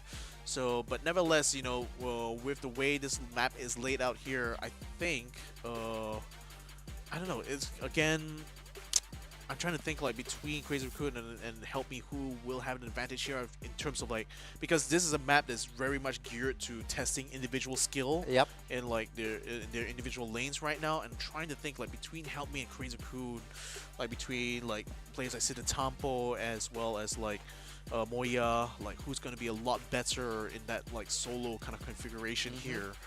I still think it's kind of like neck to neck here though. It's still going to come down to which brawler specifically they want to try to pick up for each lane. Yeah, I'm just like trying to recall. Help me might pick Crow, as usual.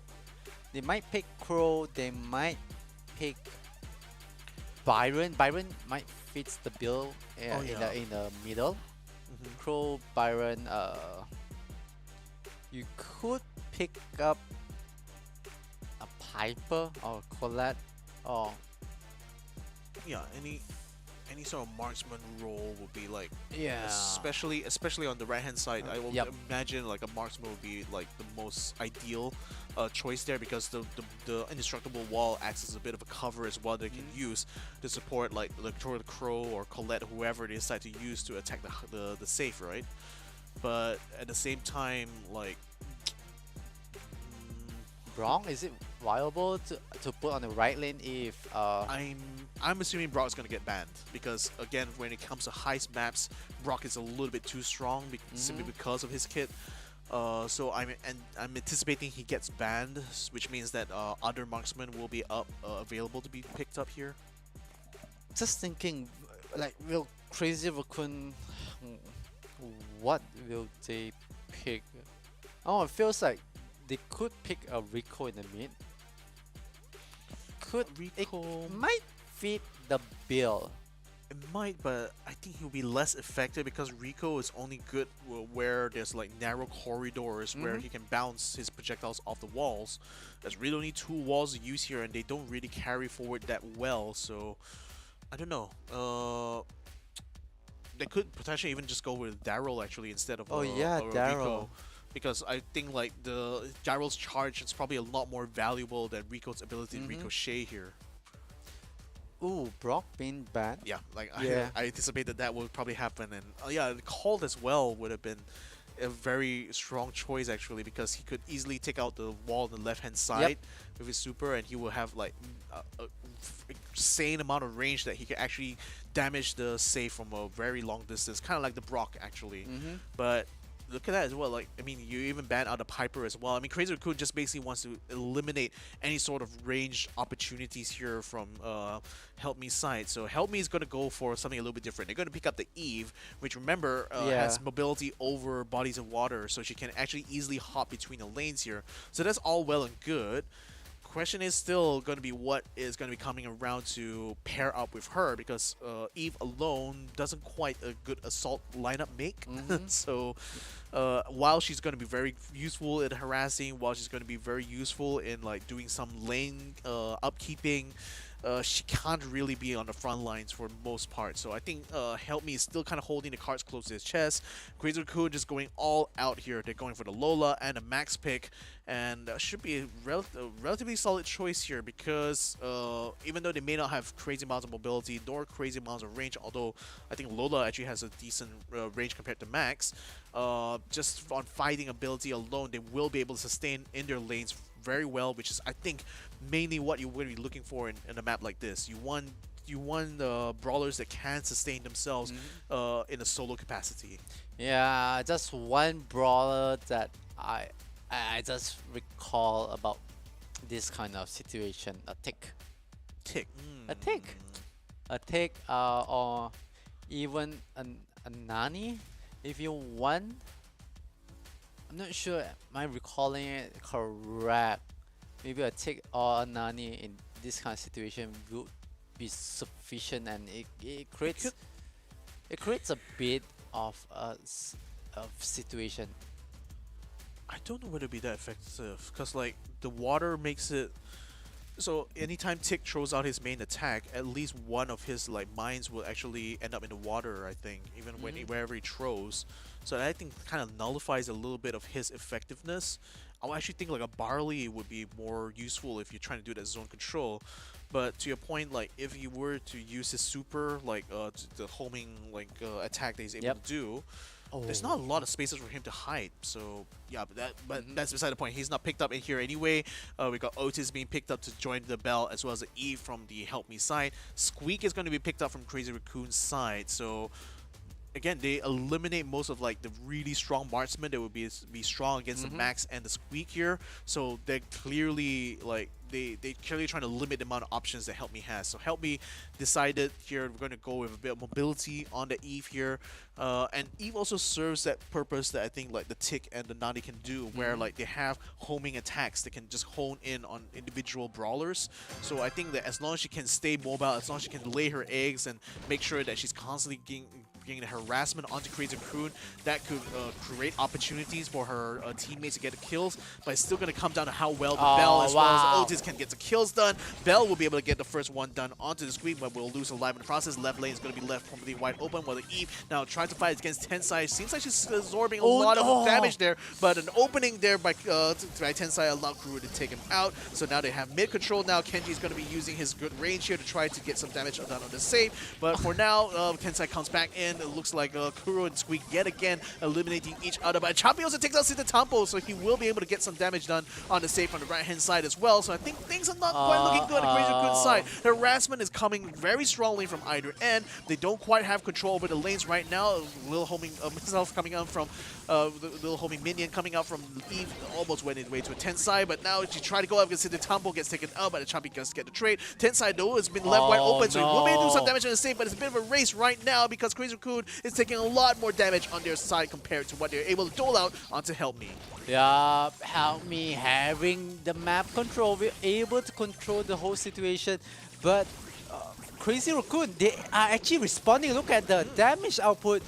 Could be enough, but Kenji and Kuro has to be stopped. If not, it will be over 4%. That's it. That is over. It feels like the Brawl matchup as a team was good, but the Brawl matchup as individual lane itself, because the laning itself was being separated, it was being dissected into 3 lanes. I felt like it's kind of like not in favor for the side of Crazy Raccoon.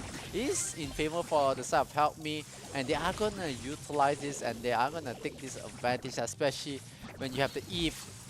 She don't care about water. She's just gonna float over it and able to just move around. And you can see Kenji, he's happy, he's able to just be an annoyance. Yeah, unfortunately, Eve's ace got taken out there by Tensai, so even though like he does have a big advantage on the mid and the right-hand lane here, it's not exactly like making a clean fight either. Now they're going to be pushed back a little bit. Their health pool is a little bit low, so it's a choppy as well. Kenji now has to jump in front. Actually takes out Sitatampo in time.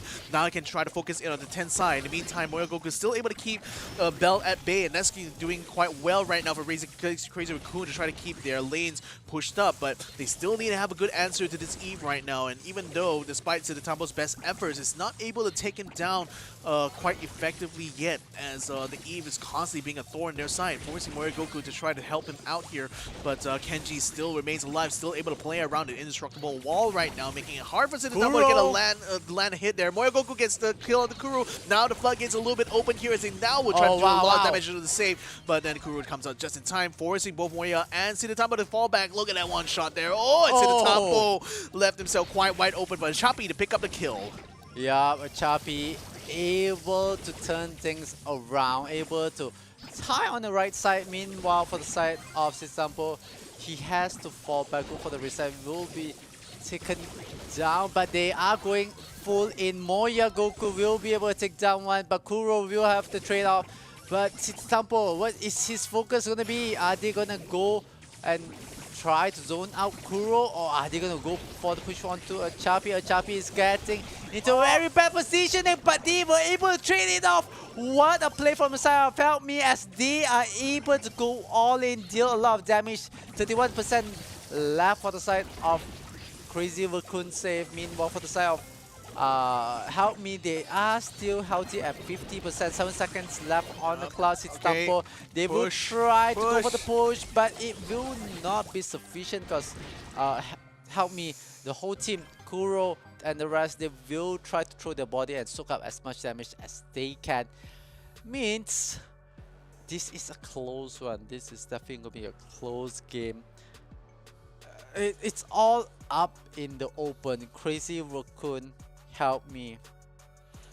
Who who can win this? Wow. Help Me has scored a coup d'etat really with Yep. that Eve pick here, because you mentioned the right lane being like the most important lane to hold. Like Eve was not only able to support Chapi on that right hand lane, but was also very effective in that mid lane against the Max. So this made Siddharthampo's kind of like game a lot harder, and I think he kind of overextended as well Yep. towards the end of that last game there, because if at some point I felt he should have actually fall back in order to try to deal with like Kuru's Bell, who was already putting so much damage on the save, but he was still so focused on trying to deal damage on the enemy save that kind of left the big opening there for Help Me to capitalize on. So very well done for Help Me side, actually. Like just a pick of having Kenji, that completely doesn't you don't need to have like a pick of a Nani or a Tick anymore. The Eve alone is like a one brawler sort of like harassment machine, and that basically made it so hard actually for Crazy Raccoon to actually deal with her. And I'm trying to think, like, would the situation be more different if they actually were allowed to pick up one of those marksmen that they had banned out? But I don't know, like what good counter would have been for an Eve actually would have been like a stronger tank maybe, but in this and that map, like picking a tank would have been literally open invitation to be targeted by everyone on that map anyway. So I don't know exactly what Crazy Kun could have done in that draft other than quite literally banning the Eve out from the get-go. I felt like they kind of underestimated Help Me.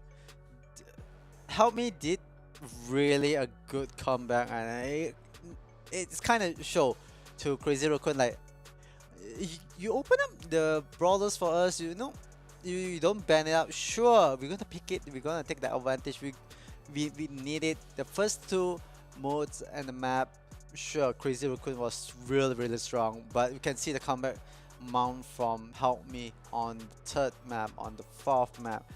Right now, we are forced into a predicament, which is gonna be Brawl Ball, my favorite mode, but it's the decider on who wins and who loses here. This mode is gonna be tricky. It's gonna be more about playing the time. I feel like there's more overtime than it ends 2-0, because it feels like they will try to test themselves. But we have to see what's the pick. We have to see what the brawler is gonna be. There's no crew for the side of Crazy Raccoon. Meanwhile, for the side of Help Me, they can pick up the crew. Yeah. I thought the ban's actually for like for both sides, because it's a blind ban. Well, nonetheless, they also banned out the M's as well as the Sandy, so two also very like strong brawlers that could have been used on this map here. Otis is going to be the first one picked out here by Help Me. Doesn't really reveal too much about their strategy going into this game here, though Crazy Kun will have the next two picks, so that will tell a lot right now about what their plan is. But I do agree, like historically speaking, Sneaky Fields have always kind of gone to overtime, especially with these high-level teams here. I wouldn't be surprised if that's going to be the case here. Crazy Kun going with the Jeanette as well as Nita. Okay, so like the Nita pick actually could be quite viable here, because the way this map is set up is like there are a lot of choke points, and Nita very much thrives in these sort of like peak sort of shots, because she can lay out her her attacks in very quick succession, and that means that around the peak, especially with the grass being disguising like her approach, she can actually like take down a lot of these enemies very quickly. Help Me is going to go over the Buster this time around. Now, we saw the Buster being used last time by Crazy Raccoon over at the Canal Grande. Didn't quite work out with them because of the range issue. I think the range will be less of a concern here, given the like the maze-like structure of Sneaky Fields, kind of like obstacles. Could actually work out in their favor. Oh, and they're pairing it together with Rosa. So they're going for they're going for super aggressive on Help Me's side. They are banking on like getting the timings right here, because again, when you have the Rosa she's only going to be practically invincible for that very short window of time. Yep. And that's going to be the window opportunity that Helmi is going to try to use to attack and actually break through Crazy Raccoon. But the response for Crazy Raccoon is to go for the Shelly, which is a very reliable damage dealer and could potentially be the foil now to the Rosa strategy here. So, shoot, like, timing is going to be of the essence here for Help Me. I mean, again, it's a very solid plan, but they need to time it perfectly. Yep. I was thinking of the timing which you said. It's really, really on point because Help Me, especially with the Buster in their lineup, they can't play overtime. They really have to score that 2-0. Meanwhile, for the side of Crazy Raccoon, they still can think about going for overtime if they need to, but the front part, the first 30 to 1 minute, it's going to be the hardest part for them to hold on. Because they're going to lose map control, they're going to lose a lot of stuff, but... Actually, map control is kind of going the way of Help Me right now. They actually have the opening. They went for the shot straight in, so wow. Help Me wants to go aggressive. Crazy Raccoon can't play the early aggressive. They have to play the late game. And they want to play the late game. So, Help Me has to take this in advantage right now. Moya takes up Kenji. Oh, what? That's the plan. That's with the lineup from Help Me. They want to play fastball. That was, oh my goodness, like, they had everything going for them. They already had Baby Bear out there, Jeanette on the super. They didn't anticipate the Kuru was just going to roll that ball straight into the goal post there. So, wow. Well done for the Help Me side. Now, how are they going to respond? It's going to be, once again, Help Me is just going to be very fast and aggressive in your face. Like, oh, I'm going to take it. But good call from Tensai, taking the ball and putting it at the corner. So it forces Help Me. All right, we have to retrieve the ball and, like, you know, clear it up and try to go for the ball possession. But the kill potential is so much stronger coming out from Help Me side. I mean, the problem is that when Crazy Raccoon doesn't have their supers up, like Nita is going to be very much nerfed at this point unless she's able to bring Baby Bear up in time. Almost trying to get a kill onto Buster there of Choppy, but still not able to finish him off quite quickly enough. Now, still no goals yet, so I think the main objective here of Crazy Raccoon is try to open up some space by getting some eliminations, but they still have not found that quite yet. Instead, Help Me is going to get elimination onto Moya. Now they're going to try to collapse on them one after another. No more defenders left. Just a pass, a quick shot, and a goal here. Going the way of Help Me. Chavi he really needs to pull it off because what a 180 shot. But Help Me, I feel like they have this in the back. Moya Goku might want to try to go and equalize the ball, but Kuro will have the ball. Now they are time and their turn to put it at the corner, but Achapi, the numbers game, it will be a 1-1. There's still 55 seconds on the clock for both teams. So this goal really matters, and they are gonna try to take down the bear. Achapi will be trying. They will be able to take it down. Kuro will be able to go up in front. Sita Tampo is the only one alive, but that will be too late. Too late indeed. And yet again, it was Kuro and that, like, Rosa. Like, again, it was timing, right? Yep. Like, as long as Rosa able to get a shield up in time, able to push right through there, and actually, crucially, get elimination done during that window of opportunity.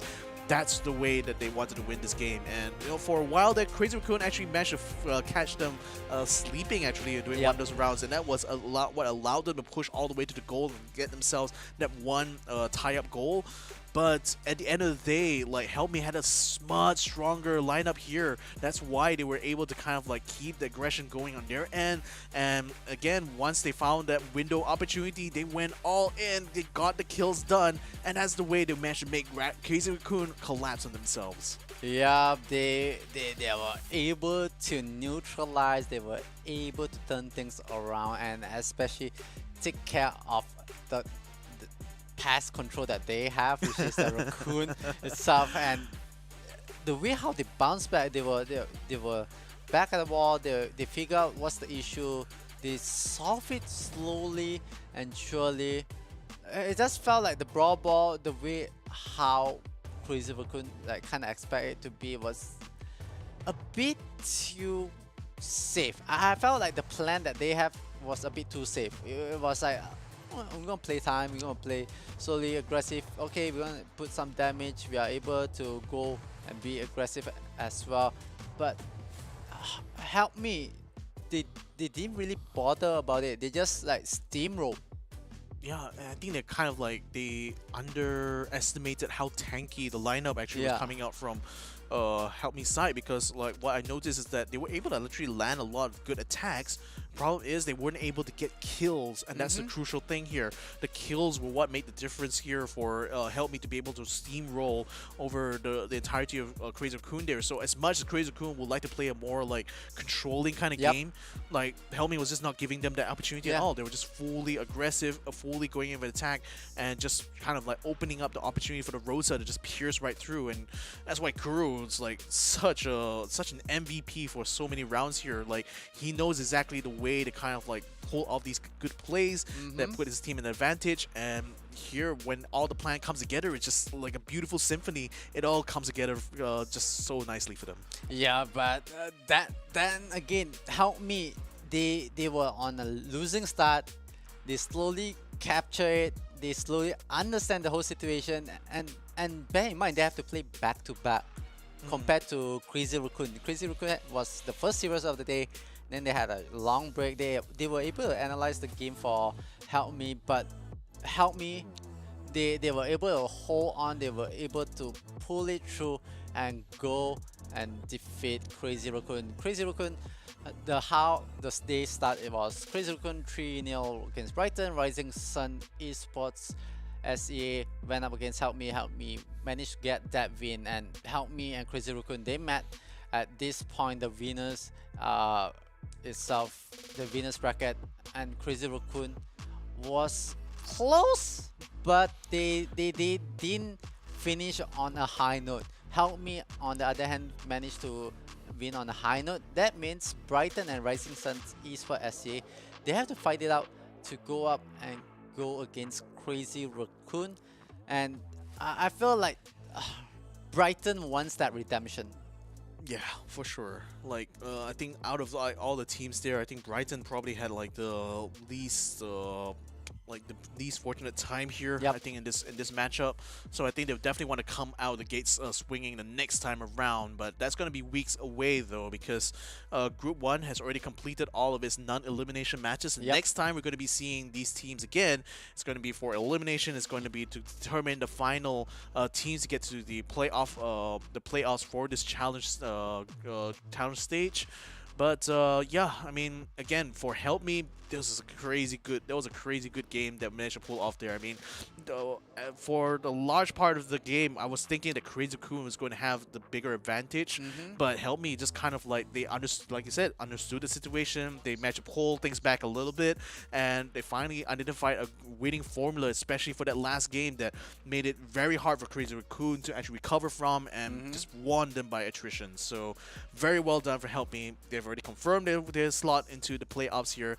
Can't wait to see how they're going to progress even further. Yeah, definitely. And I felt like how Help Me was able to win. I think they were digging deep down inside them, the inner monster, because most likely they are taking Monster Energy drink. They were able to channel themselves, because unleash the beast. Most of the players, everyone drinks Monster Energy. You guys can visit Monster Energy at www.monsterenergy.com/gaming to find out more. And definitely I felt like Help Me, they channel their inner beast, they channel their inner monster, and they brought it in on the final note, and they were able to come back all the way. And on another note, since that Crazy Raccoon dropped down to the loser, means that they still have a chance to meet up with Rising Sun Esports. Oh yeah. Yeah, actually. they might get what they asked for, their dream, like, they want to go up and match up against Rising Sun Esports SEA. Well, they didn't get it this time, but they will get it the next time. Yeah, so on that note, ladies and gentlemen, that's going to be something exciting to watch out for in the future. But for now, we're going to be having an interview with the winners of this winner bracket here. We're going to have Kuru on the line right now from Team Help Me. And yeah, it's great to see Kuru, you back here once again.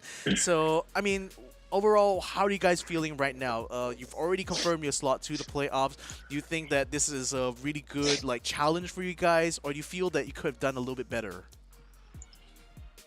はい、では勝利、今回のマッチ勝利おめでとうございます。それでは、次のもうプレーオフに、のスロットが決まりましたので、これから挑戦とかは何がありますでしょうか？調整。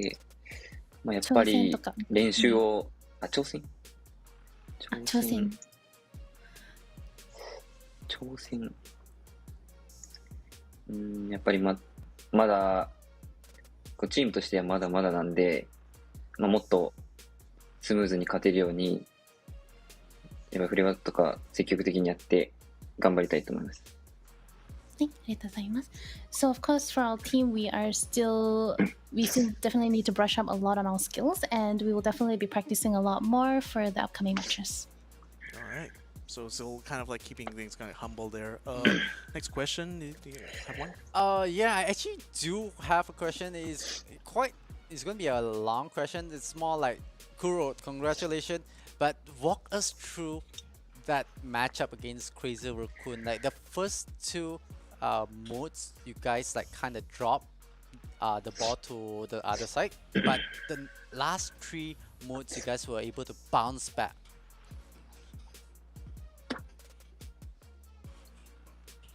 では、黒さん、もう一度おめでとうございます。では、クレイジーラクーンとのマッチなんですが、最初の第1回と第2回がちょっと、クレイジーラクーンの勝ちになっていたのですが、どうやってチームと一緒にどうやって乗り越えて、勝利に至りましたでしょうか？やっぱり2対0で負けててもやっぱ諦めなければいけると思ったんで、みんなで頑張ろうっていうことで頑張りました。ありがとうございます。So of course from the beginning it was 2-0 and it was definitely really hard for us, but then we stick as a team and we tried our best to pull through and we didn't give up until the end, which helped us win the last match. Right. I mean, again, very encouraging, especially the way you guys were able to come back so strongly against Crazy Raccoon there. So, congratulations on that. So, final bit here, I think, we're just going to give you the floor. What kind of message would you like to give to your fellow competitors as well as your fans out there?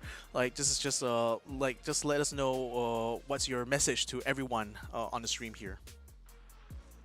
はい、では最後の質問なんですが、今ストリームを見ているファンとかで、あとは先ほど対戦した相手に対してどのようなメッセージを送りたいでしょうか？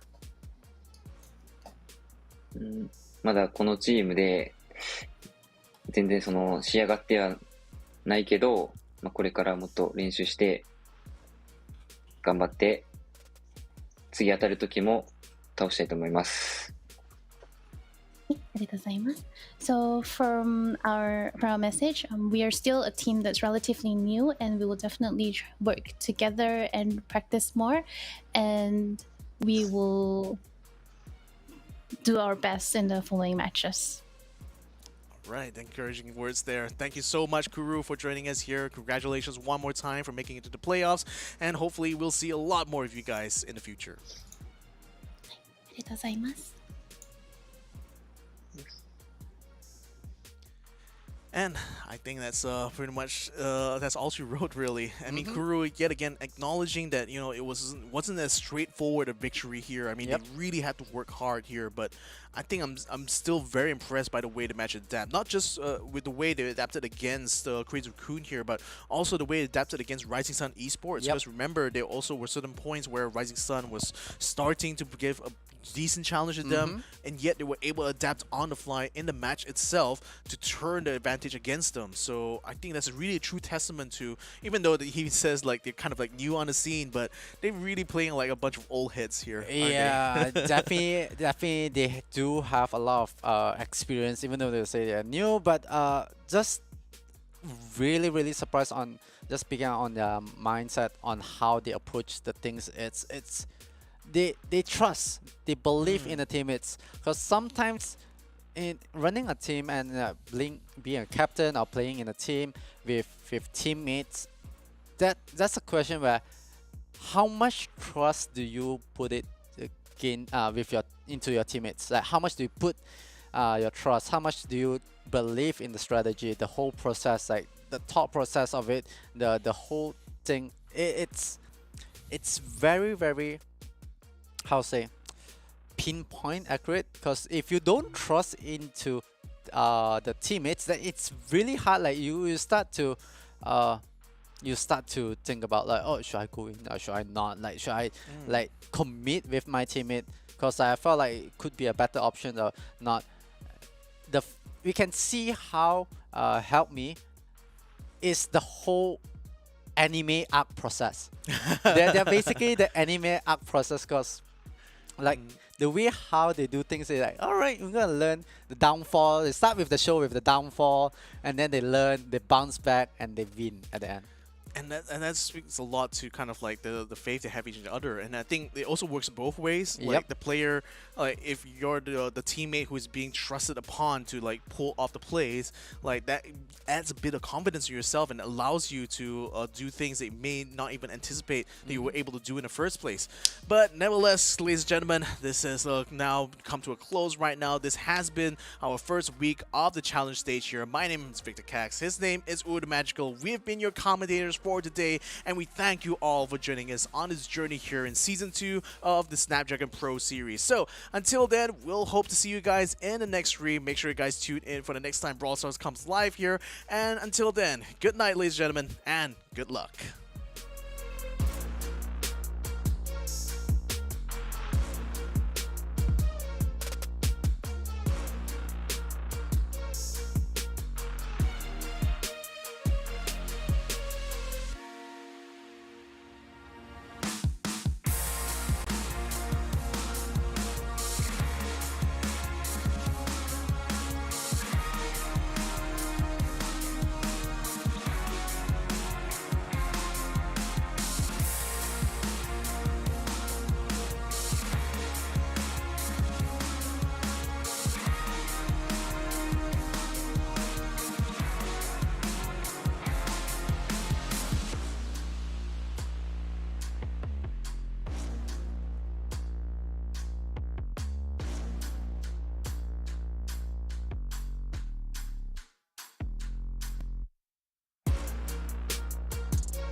As I feel the weight of the world, I see it, I reach it, to the summit that I never know I need it, I reach it, every step takes me farther from home, I see it to the end, I see it to the end.